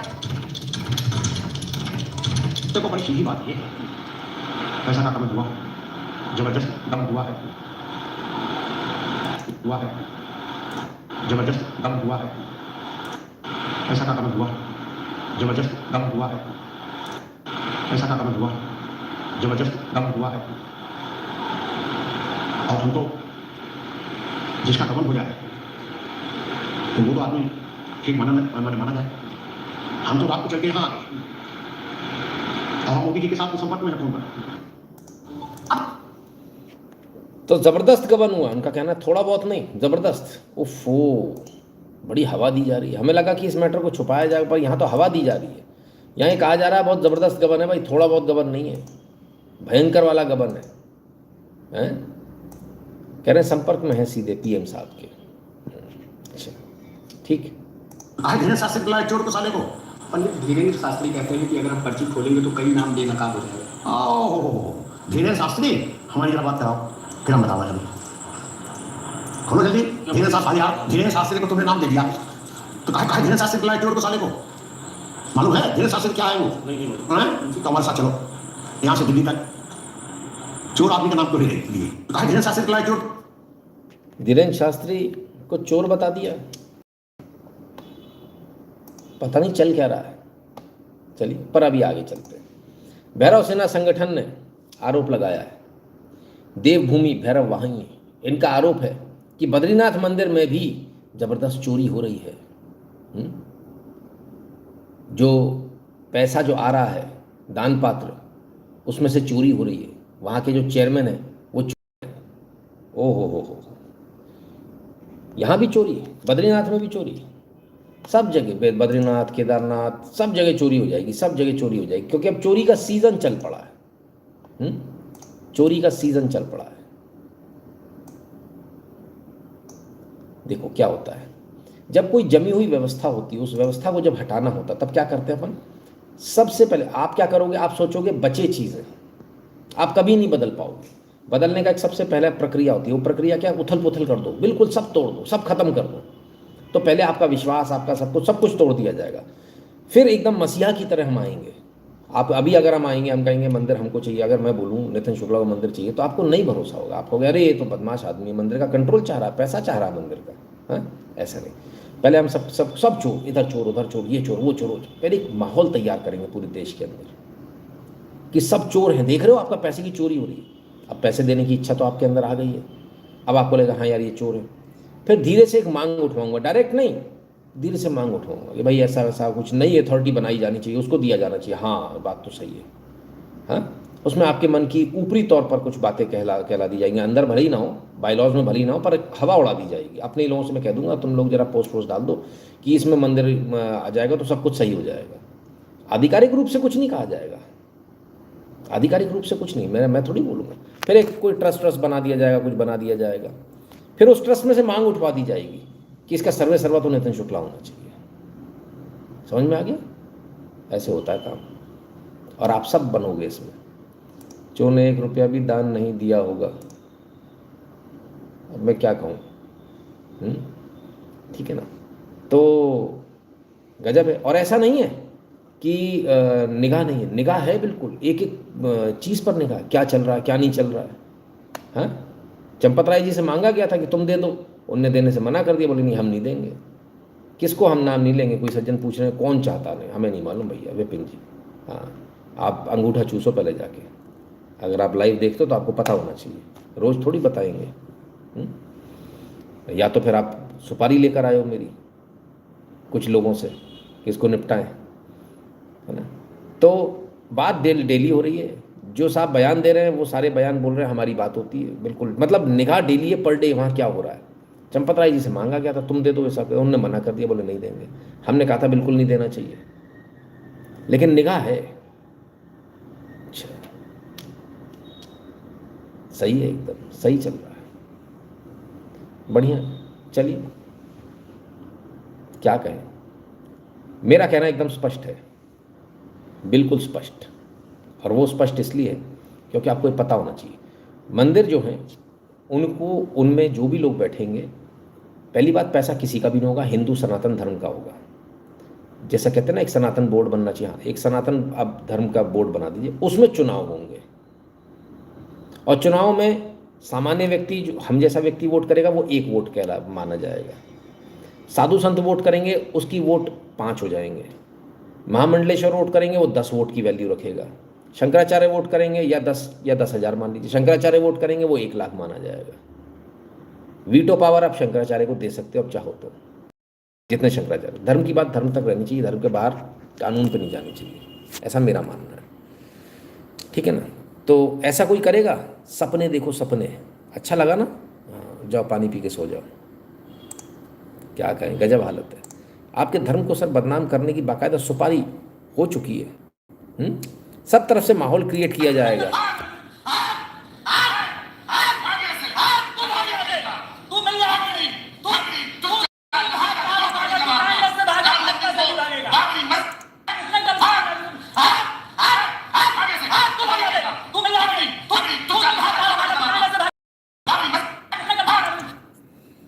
अरे भाई साहब, अब ये भी कराया जा रहा है, मुर्गे की तरह लड़ाया जा रहा है टीवी पर बैठ के, ताकि आपके मन में जो श्रद्धा है आपके साधु संत स्वामियों के लिए, वो श्रद्धा जरा ख़त्म हो।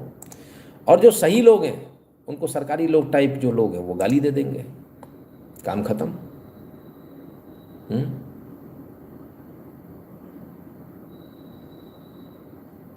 ठीक है ना? तो ये स्थिति है।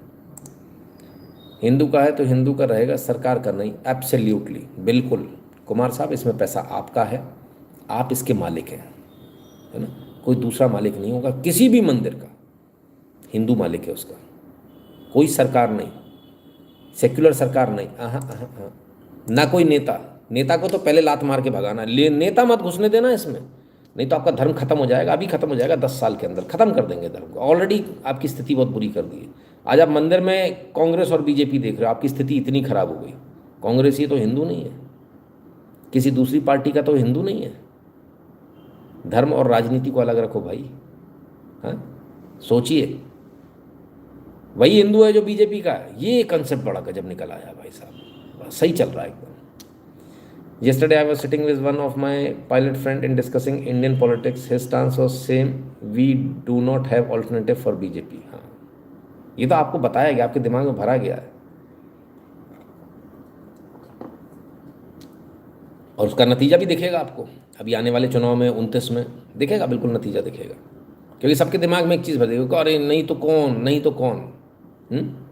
सोचिए इतनी बड़ी बड़ी चीज़ों के बाद यदि यह हालत है तो क्या कहें। आइए और क्या हालत है आपके देश की, ज़रा वो भी देख लें।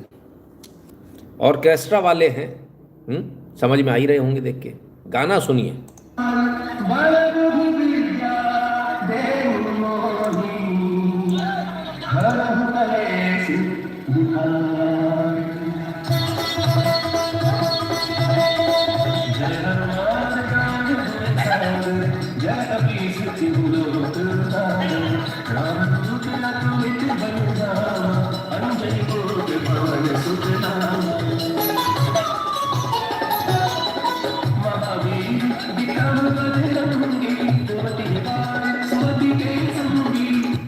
बताया जा रहा है कि ये भजन बजाया गया ऑर्केस्ट्रा पर और इस पर डांस कराया गया।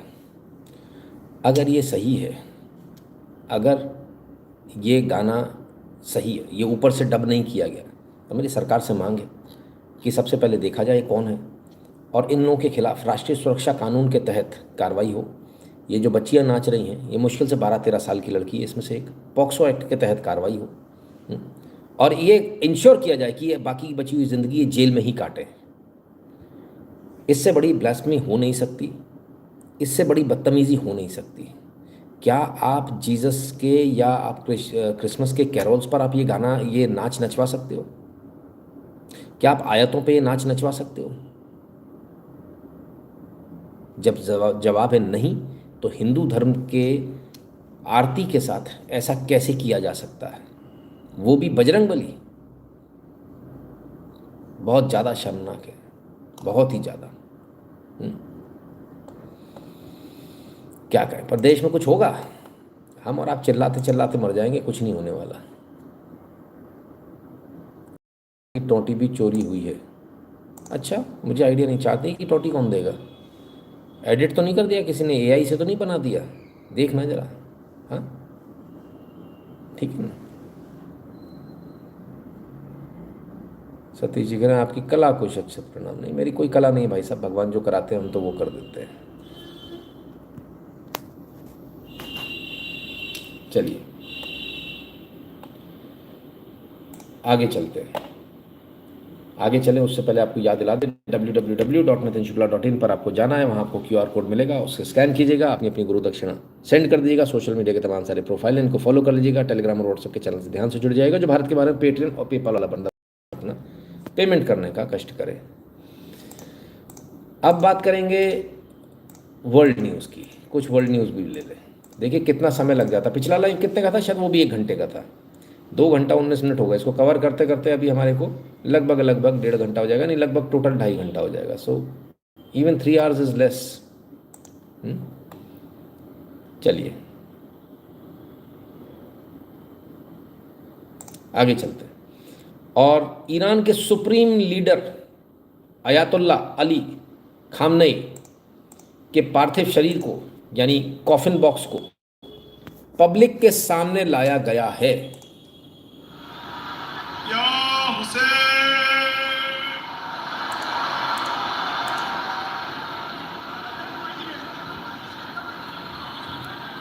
जबरदस्त जबरदस्त लोगों के अंदर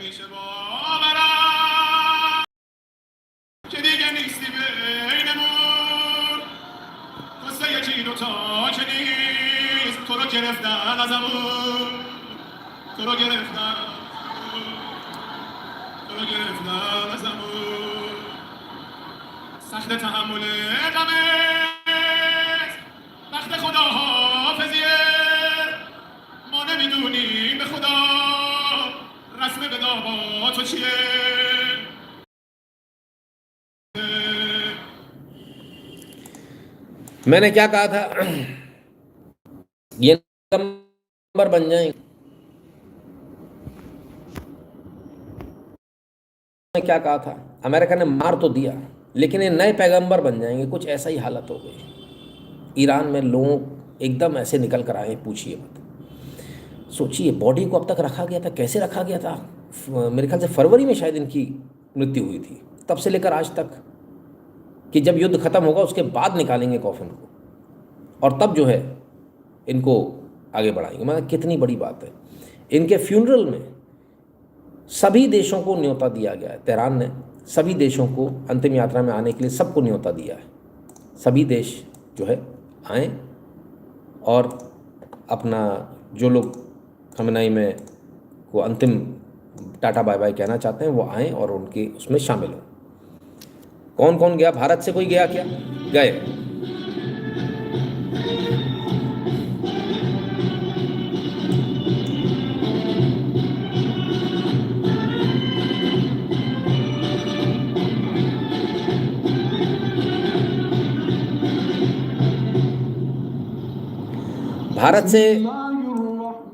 भारत से धार्मिक प्रतिनिधि मंडल गया है। ये सभी भारतीय हैं, ये भी भारतीय हैं।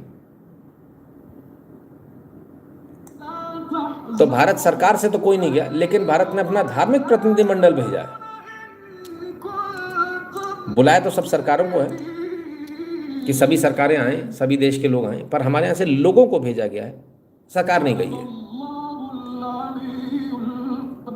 क्यों नहीं गई है? संभवतः अमेरिका का प्रेशर होगा कि अगर जाएंगे तो अमेरिका बुरा मान जाएगा।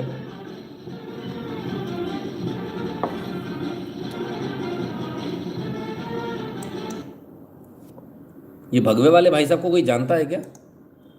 इनको किसी ने कभी पहले देखा है क्या? कौन है ये? इनको किसका प्रतिनिधि बनाकर भेज दिया गया? हमारे धर्म के प्रतिनिधि शंकराचार्य हैं। कोई अन्य व्यक्ति राजनीतिक प्रतिनिधि हो सकता है, धार्मिक प्रतिनिधि नहीं हो सकता। Let it go loud and clear. किसी प्रकार का कोई संशय किसी के दिमाग में, किसी को गलत लग रही है बात, बुरी लग रही है तो बता दीजिएगा। ठीक है ना? आइए आगे चलते हैं। अब इस सब में जो उनको बुलाया गया था उसमें एक देश को नहीं बुलाया गया था। ओमान और कतर भी इस लिस्ट में थे, लेकिन सऊदी अरेबिया को बुलाया नहीं गया था, इनविटेशन नहीं दिया गया था। तब भी सऊदी के शेख, सऊदी की सरकार पहुंच गई।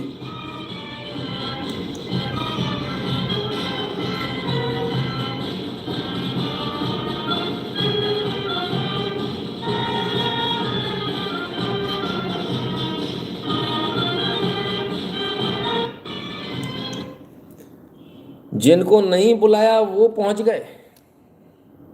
गजब। उन्हें पता है हमें यहीं रहना, हम पड़ोसी हैं, हमें एक दूसरे के साथ ही रहना है। उन्हें ईरान की ताकत भी पता है, उन्हें ये भी पता है कि कल को अमेरिका पे भरोसा करें, अमेरिका भरोसे के लायक नहीं है। क्यों नहीं है लायक? आइए समझ लीजिए। क्योंकि अमेरिका की हरकतें ही ऐसी हैं।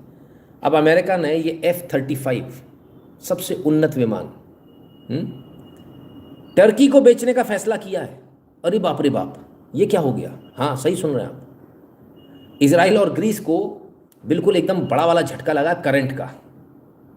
पूरी ताकत लगा दी उन्होंने, लॉबिंग कर रहे हैं अमेरिकी संसद में कि कैसे भी इसको रोका जाए। क्रिस्टीन डगलस और विलियम्स पुरजोर इसका विरोध कर रहे हैं। अब सोचिए सर, जो लोग ये नहीं देख रहे कि हमको किसको कहाँ बेचना है। अमेरिका की पॉलिसी देखिए, ट्रंप के हाथ में नहीं है, ये CIA की पॉलिसी है। उसे मालूम है हमें कहाँ क्या करना है, तो उसने धीरे से जो है टर्की को दे दिया। क्या करना चाह रहे भाई टर्की से? PM को भी न्योता होगा? I have no idea Bharat ji. ये एक न्यूज़ थी, इंटरनेशनल न्यूज़ थी कि सभी को बुलाया गया है ना। अब वो ऑफिशियल जो है न्योता आया होगा तो सरकार को मालूम होगा, सरकार बताएगी तो ही बता पाएंगे। सरकार की तरफ से अपन बोल नहीं सकते, है ना। 56 इंच का सीना 56 सेंटीमीटर का हो गया है, USA के सामने इनसे ना हो पाएगा। राकेश शर्मा जी कह रहे हैं हो सकता है ना आया हो, लेकिन जो आया था वो हमने बता दिया, और जो जिनको नहीं आया था वो भी हमने आपको बता दिया। सऊदी को नहीं था ये मुझे कन्फर्म है, इसके बावजूद सऊदी गया, है ना। अमेरिका का बहुत क्लोज एलाय है। तो अमेरिका ने तो टर्की को दे दिया अपने F-35। परेशान है, उसके पुराने क्लोज एलाइज परेशान हैं। आइए आगे चलें, ज़रा और देखें सरकार और क्या क्या कर रही है। Government grants exemption under the public procurement order for transmission sector. हाँ, किसको एग्जम्पशन दे दिया? allows 4 Chinese company to participate in the bidding process. However, the exemption applies only to Chinese companies that have manufacturing units in India. अरे बाप रे, exemption has been granted for a period of 2 years. China के हमारे भी ये हाल है। हमने power transmission में से चाइना को हमने ओवरऑल बैन कर दिया। पावर ट्रांसमिशन की जो सेक्टर है, यानी जो बिजली आपके पास आती है, पावर ग्रिड है ना, उसमें चाइना को एग्जम्पशन कर दिया। बोले तुम बिडिंग प्रोसेस में आ जाओ। 4 कंपनियों को एग्जम्पशन किया है। ये कंपनियां जो हैं ये आपके यहाँ इक्विपमेंट्स लगाएंगी, पावर ट्रांसमिशन को देखेंगी। वही जो हमने आपको बताया था, खंबे पे सफ़ेद डब्बा स्काडा, पट से एक बटन से बंद हो जाएगा आपकी एक मोहल्ले की बिजली। अब आप पूरे भारत की बिजली इनको दे रहे हो, पावर ट्रांसमिशन की, ग्रिड्स की, और कल अगर वो बदल गया, उसने एक बटन दबा दिया, तब क्या करोगे? हम खुद क्यों नहीं कर रहे इस काम को? हमारे सरकारी एम्प्लॉय, भाई सरकार में भर्ती करो ना लोगों को, उनसे काम कराओ। ये नौकरी आपको देनी नहीं है सरकारी, प्राइवेट काम कराने तो प्राइवेट करा लो, प्राइवेट कंपनियों को दे दो। हमारे यहाँ पावर ट्रांसमिशन कंपनियों की कमी नहीं है, और मैं इंजीनियर्स दे दूंगा आपको, 100-150 इंजीनियर तो मैं दे दूंगा इस फील्ड के, एक से एक बेहतरीन, और इलेक्ट्रॉनिक्स से भी दे दूंगा, जो आपके एक से एक इक्विपमेंट बना देंगे। समय लगेगा थोड़ा सा। तब आप 12 साल से सो रहे थे कि आज आपको चाइनीज़ के लिए खोलना पड़ गया। 12 साल में तो क्या नहीं डेवलप हो जाता, 1 दशक में तो देश बदल जाता है। चाइना सिर्फ 1 दशक में बदला, 10 साल में, आपको 10 साल से ज़्यादा हो गए। अब आप चाइनीज़ को के लिए रास्ता खोल रहे हो। कल चाइना ने अगर आंखें तरेर दी, तब क्या करोगे बाबू? अगर हमारी चाइना से लड़ाई हो गई तो हम तो चाइना से लड़ने के लायक ही नहीं बचे। सारी ट्रेनें एक तरफ खड़ी हो जाएंगी, हाहाकार मच जाएगा देश में, बता रहा हूँ मैं। मुझे फैसला पता नहीं क्यों, आप ही लोग बताइए सही है कि गलत है। A significant move, the Finance Ministry has granted an exemption under the public procurement order for the transmission sector that allows 4 Chinese companies to participate in the bidding process. A very significant development. In fact, an exemption has been provided under procurement order number 4 regarding restrictions under Rule 144 of TFR 2017. That allows Chinese companies to participate in the bidding process. However, the exemption applies only to Chinese companies that have manufacturing units in India for critical power projects. You are aware of the fact that the project developers have been approaching the Power Ministry, considering the fact that we don't have sufficient manufacturing capacity that may delay the critical projects. Considering all these factors into account, and after wider deliberations and in consultation with the Committee of Secretaries, and based on the recommendations received from the PIT, the government has decided to provide some sort of exemption under public procurement order. A very significant development coming in. However, the exemption has been granted for a period of 2 years. The order has clearly made that such exemption for firms may not be considered as a precedent. That clearly means the exemption has been granted for a limited period of time until sufficient domestic manufacturing capacity is developed in line with the provisions of the public procurement rules.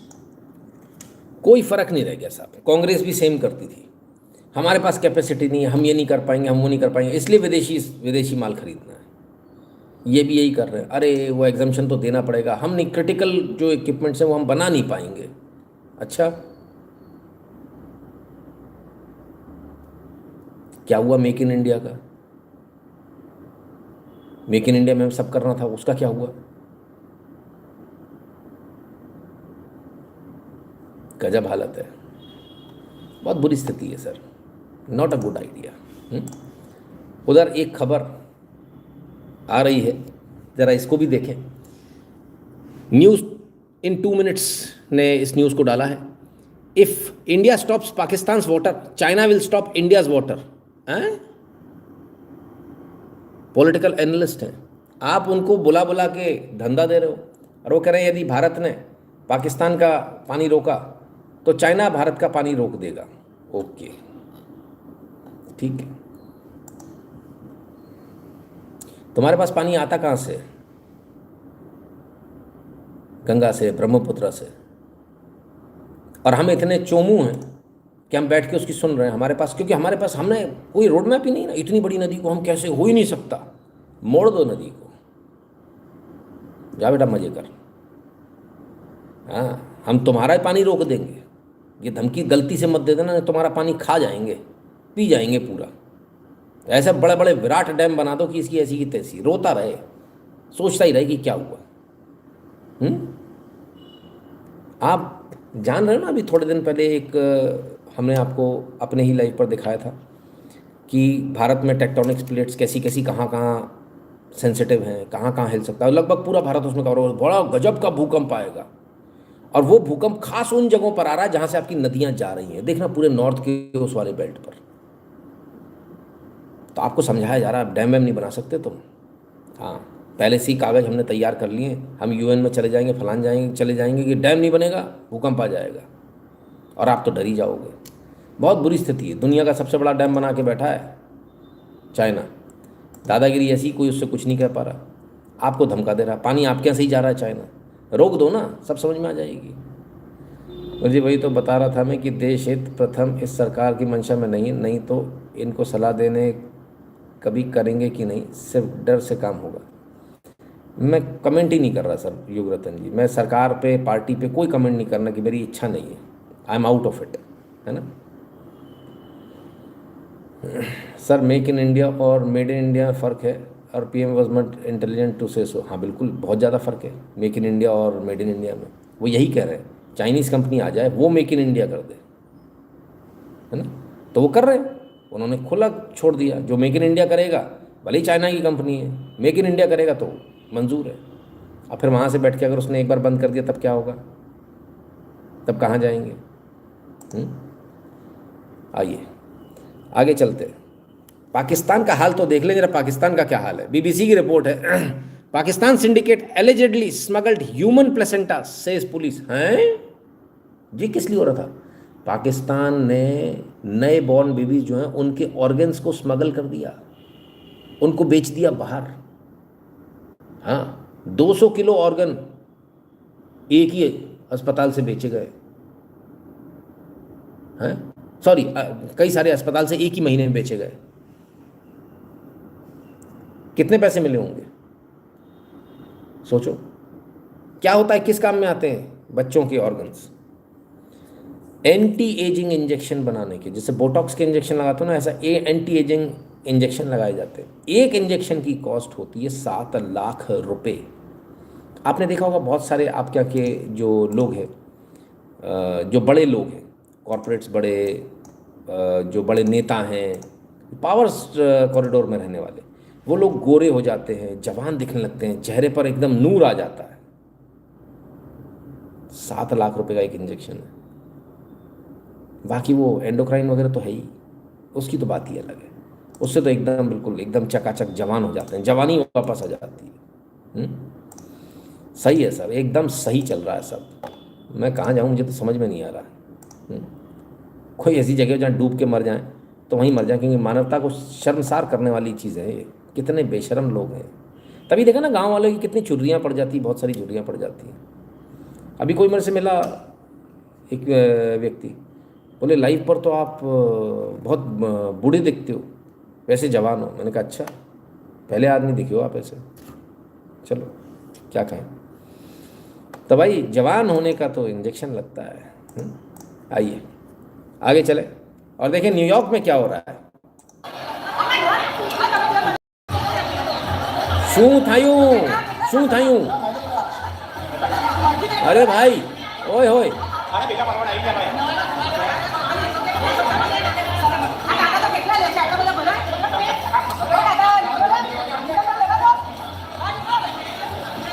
अरे देखो तो लिख लो तो। अरे भाई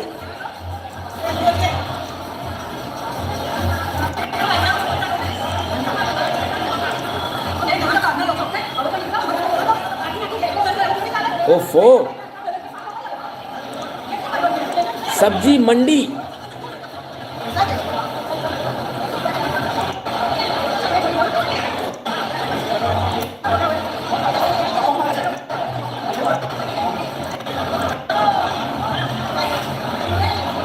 एक भारतीय ने न्यूयॉर्क में स्टोर खोला सब्जियों का, सब्जी मंडी खोली उसने, और न्यू जर्सी में, sorry not New York, new Jersey में। और वहाँ जो है उसने सबको बुलाया, बाकायदा एडवर्टाइज किया था, आप लोग आइए सस्ता सामान देंगे। बस फिर क्या था, हमारे सो कॉल्ड NRIs जो यहाँ पर आते, मैं कहते माई गॉड, हाँ वो वहाँ पर एकदम ऐसे बिल्कुल हरकतें उनकी थी कि बस क्या कहें, पूछिए मत। बिल्कुल एकदम बिल्कुल देसी व्यवहार हो गया उनका एकदम से। यहाँ आके इतने माई गॉड करते हैं, कितनी कैसे लोग हैं यहाँ पर, लाइन नहीं क्यों नहीं, हमारे यहाँ तो क्यों लगती है पता है। अच्छा, हमें पता ही नहीं था। तो गजब हो गया भाई, वहाँ भी ऐसी हरकतें। सुधर जाओ, वीडियो जा रहा है सब जगह, लोग मजाक उड़ा रहे हैं। थोड़ी सी लाइन लगा लो, क्या फ़र्क पड़ जाएगा, हैं? थोड़ा सा समय ज़्यादा कम का फ़र्क पड़ेगा, इससे ज़्यादा क्या पड़ेगा। चलो आगे चलते। गजब हालत है भाई लोगों की। तो भारतीयों को क्यों बदनाम किया जा रहा है? क्योंकि तुम ब्राउन स्किन हो। और गोरे खुद क्या कर रहे हैं, क्या गोरे क्या काले, भाई साहब ये जो आपकी जो बातें होती ना वो कौन सी सब कुछ देर की होती है। Oh etiquettes, my goats, dogs and horses, दरवाज़ा तोड़ दिया अंदर घुसने के लिए। क्यों? गर्मियां हैं, अंदर पंखे, एसी, कूलर, छीना झपटी। अरे तेरी, ओ भाई मेरे,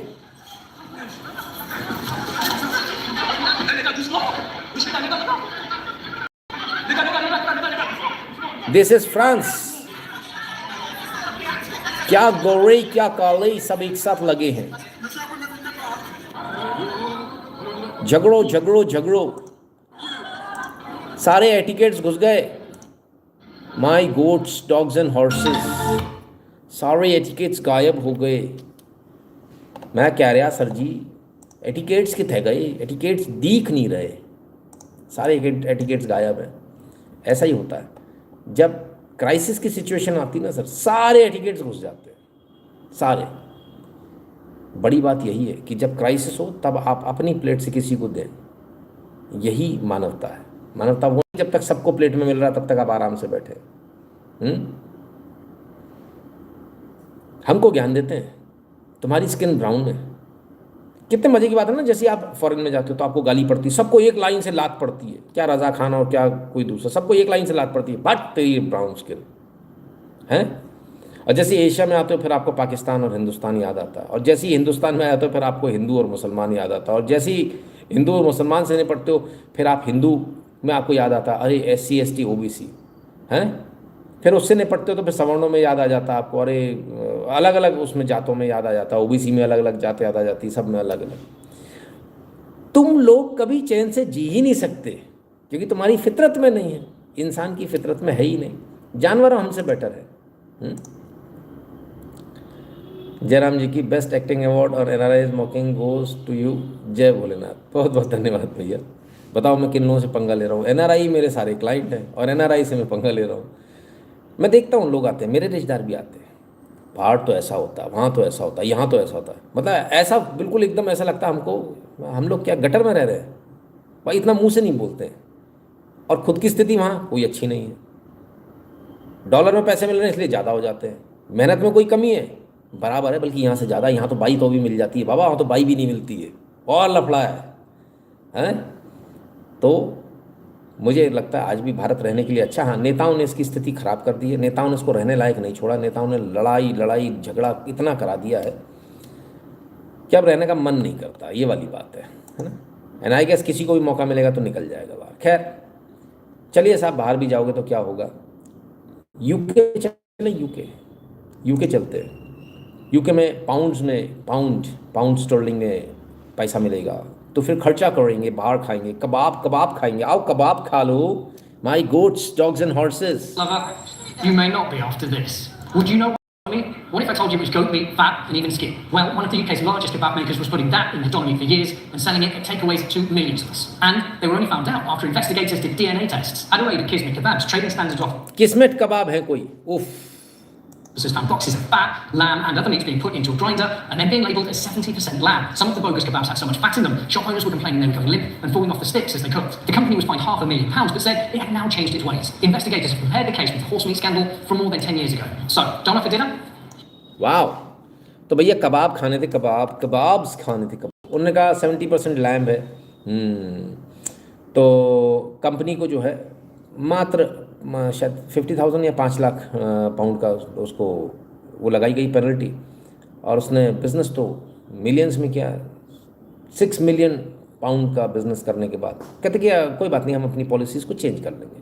तो कबाब कैसे बना रहे थे, लोगों को लगा कि लैम्ब का मीट होगा, भेड़ का मीट होगा, और ना उन्होंने कहा भेड़, जितना कचरा था मीट का, जो कचरा होता है वो कचरा भी सारा ले लिया, उसको ग्राइंड कर दिया, स्किन भी है उसके अंदर, उसको ग्राइंड करके बढ़िया कबाब बना के खिला दिया, बोले खाओ। हाँ, क्या कबूतर और क्या कुत्ता और क्या घोड़ा। साहब पहले घोड़े वाला कांड भी हो चुका है यूके में, याद होगा आप लोगों को, 10 साल पहले हुआ था, घोड़े का मीट खिला दिया दे दनादन। तो अभी भी वही सब चल रहा है।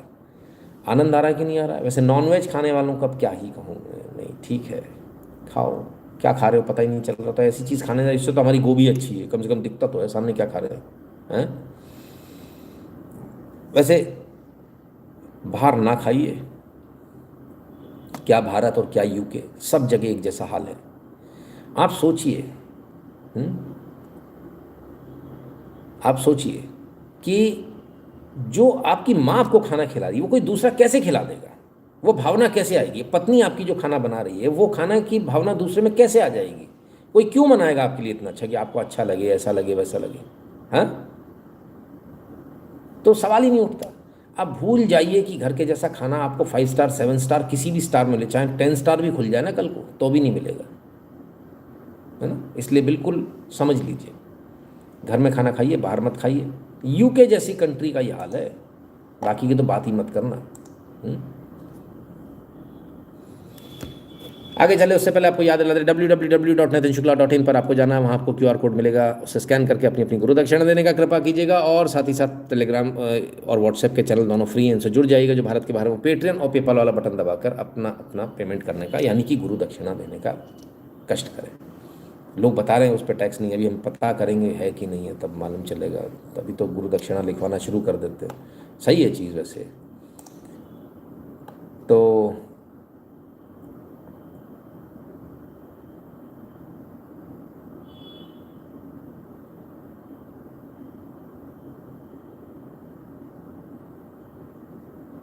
गुरुजी, my wife was speaking to someone, इनकी पत्नी जो है किसी से इंस्टाग्राम पे बात कर रही थी।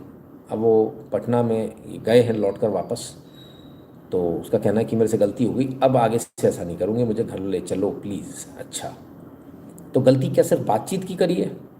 तो एक बार को आप माफ़ कर सकते हो। अगर मेल मुलाकात है तो फिर सोचना पड़ेगा, है ना। बहुत सारी चीज़ों को कंसिडर करना पड़ेगा, देखना पड़ेगा कि वाकई में मन में रिपेंटेंस है क्या वाकई में ऐसा भाव है मन के अंदर कि मुझसे गलती हुई है? Is she feeling really sorry, या सिर्फ शब्दों में सॉरी है? बहुत फ़र्क है दोनों तीनों चीज़ों में। इतने साल जो टैक्स भरा, क्या करो? नहीं, टैक्स कभी वापस नहीं होता, कभी वापस नहीं होता, है ना। अगर आपने गलती से भी भर दिया तो भी गया। यही तो बात है। आपको किसी की वाट लगानी है तो बहुत ईजी तरीका है। 18% GST 28 चार्ज करो, बस भर दो सरकार को, कोई एक्शन नहीं होगा, कोई एक्शन नहीं होगा। भरा नहीं तो मर जाओगे, तो गबन के तमाम सारे चार्जेस लग जाएंगे। 28% GST चार्ज करो 5% की जगह, और आराम से भर दो, बिल्कुल चालान के साथ में भर दो कि भैया 28% चार्ज हमने गलती से कर लिया, ये आप जमा कर रहे हो। सरकार कहती शाबाश, ऐसी गलती को और रोज़ दिन में 5 बार किया करो। हाँ, गब्बर सिंह, मैं कह रहा हूँ, once a liar always a liar, once a cheater always a cheater. ये बात है, सही है, लेकिन बहुत सारी चीज़ें देखनी होती हैं सर, परिवार की बात होती है, इतना आसान नहीं होता कि आप एक चीज़ में कर दो। Gold monetisation on household gold, क्या करें इसका जी? कैसा कमेंट है? कमेंट तो कम से कम ऐसा कीजिए जो समझ में आए। तो कुल मिलाकर जो है कि अभी अपने पास में 1-2 घंटे का एपिसोड और बकाया है, तो उसको तो अभी अपन कर नहीं सकते, है ना। तो क्या करें? तो अभी के लिए राम राम कर लें आप लोगों से, सुप्रभात तो हो ही गई है सबकी। हाँ, चलिए, तो क्रिप्टो न्यू टैक्स रूल बनाना है? आप बना रहे हो, मैं बनाऊं, या ये लोग बनाएंगे जो देख रहे हैं? नहीं, मतलब कि बन चुका, उसका कीमा बनाना है अपने को, करना क्या है? चलिए, दादा कह रहे हैं हमारी बात भी सुन लिया कीजिए। सुन लिया मैंने आपकी बात, लगभग सारे कमेंट देख ही लेता हूँ, इक्का दुक्का कोई मिस हो जाए तो बातें कर लगे।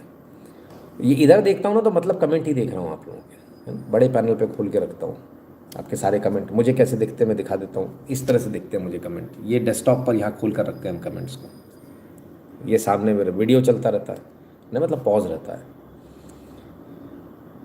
2 घंटे बचा हुआ, किस टाइम होगा?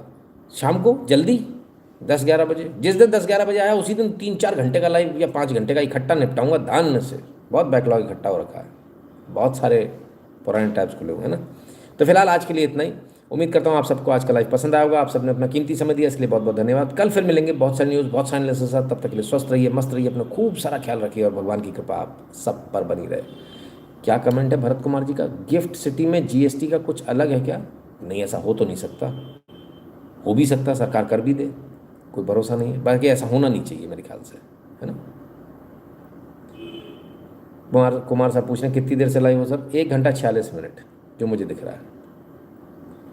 10-11 बजे कैसे हंसते हैं लोग।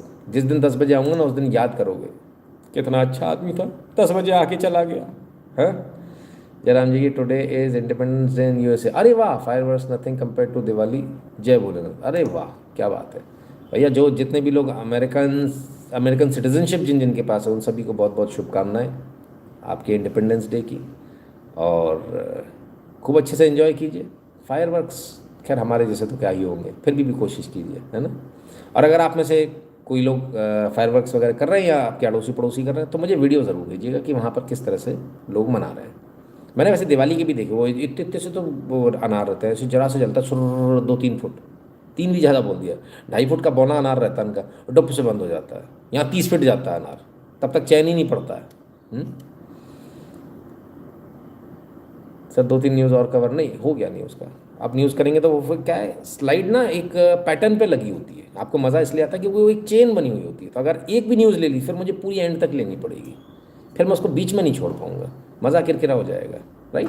तो मज़ा लीजिए, थोड़ा इंतज़ार का मज़ा लीजिए। राम राम सभी को।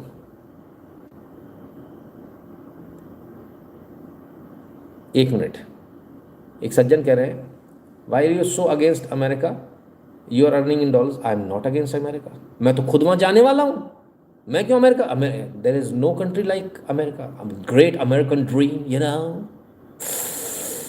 There is nothing like it, and I love Trump. ये गलत फहमी बिल्कुल मत पालिएगा, मैं क्या उस देश से पंगा लूँगा, कभी मुझे वहीं जाना है। हाँ, इस देश की तो वाट लगा के रख दी है, सारा तो जितना टैलेंट है वो बाहर चला जा रहा है, क्या करेंगे। हाँ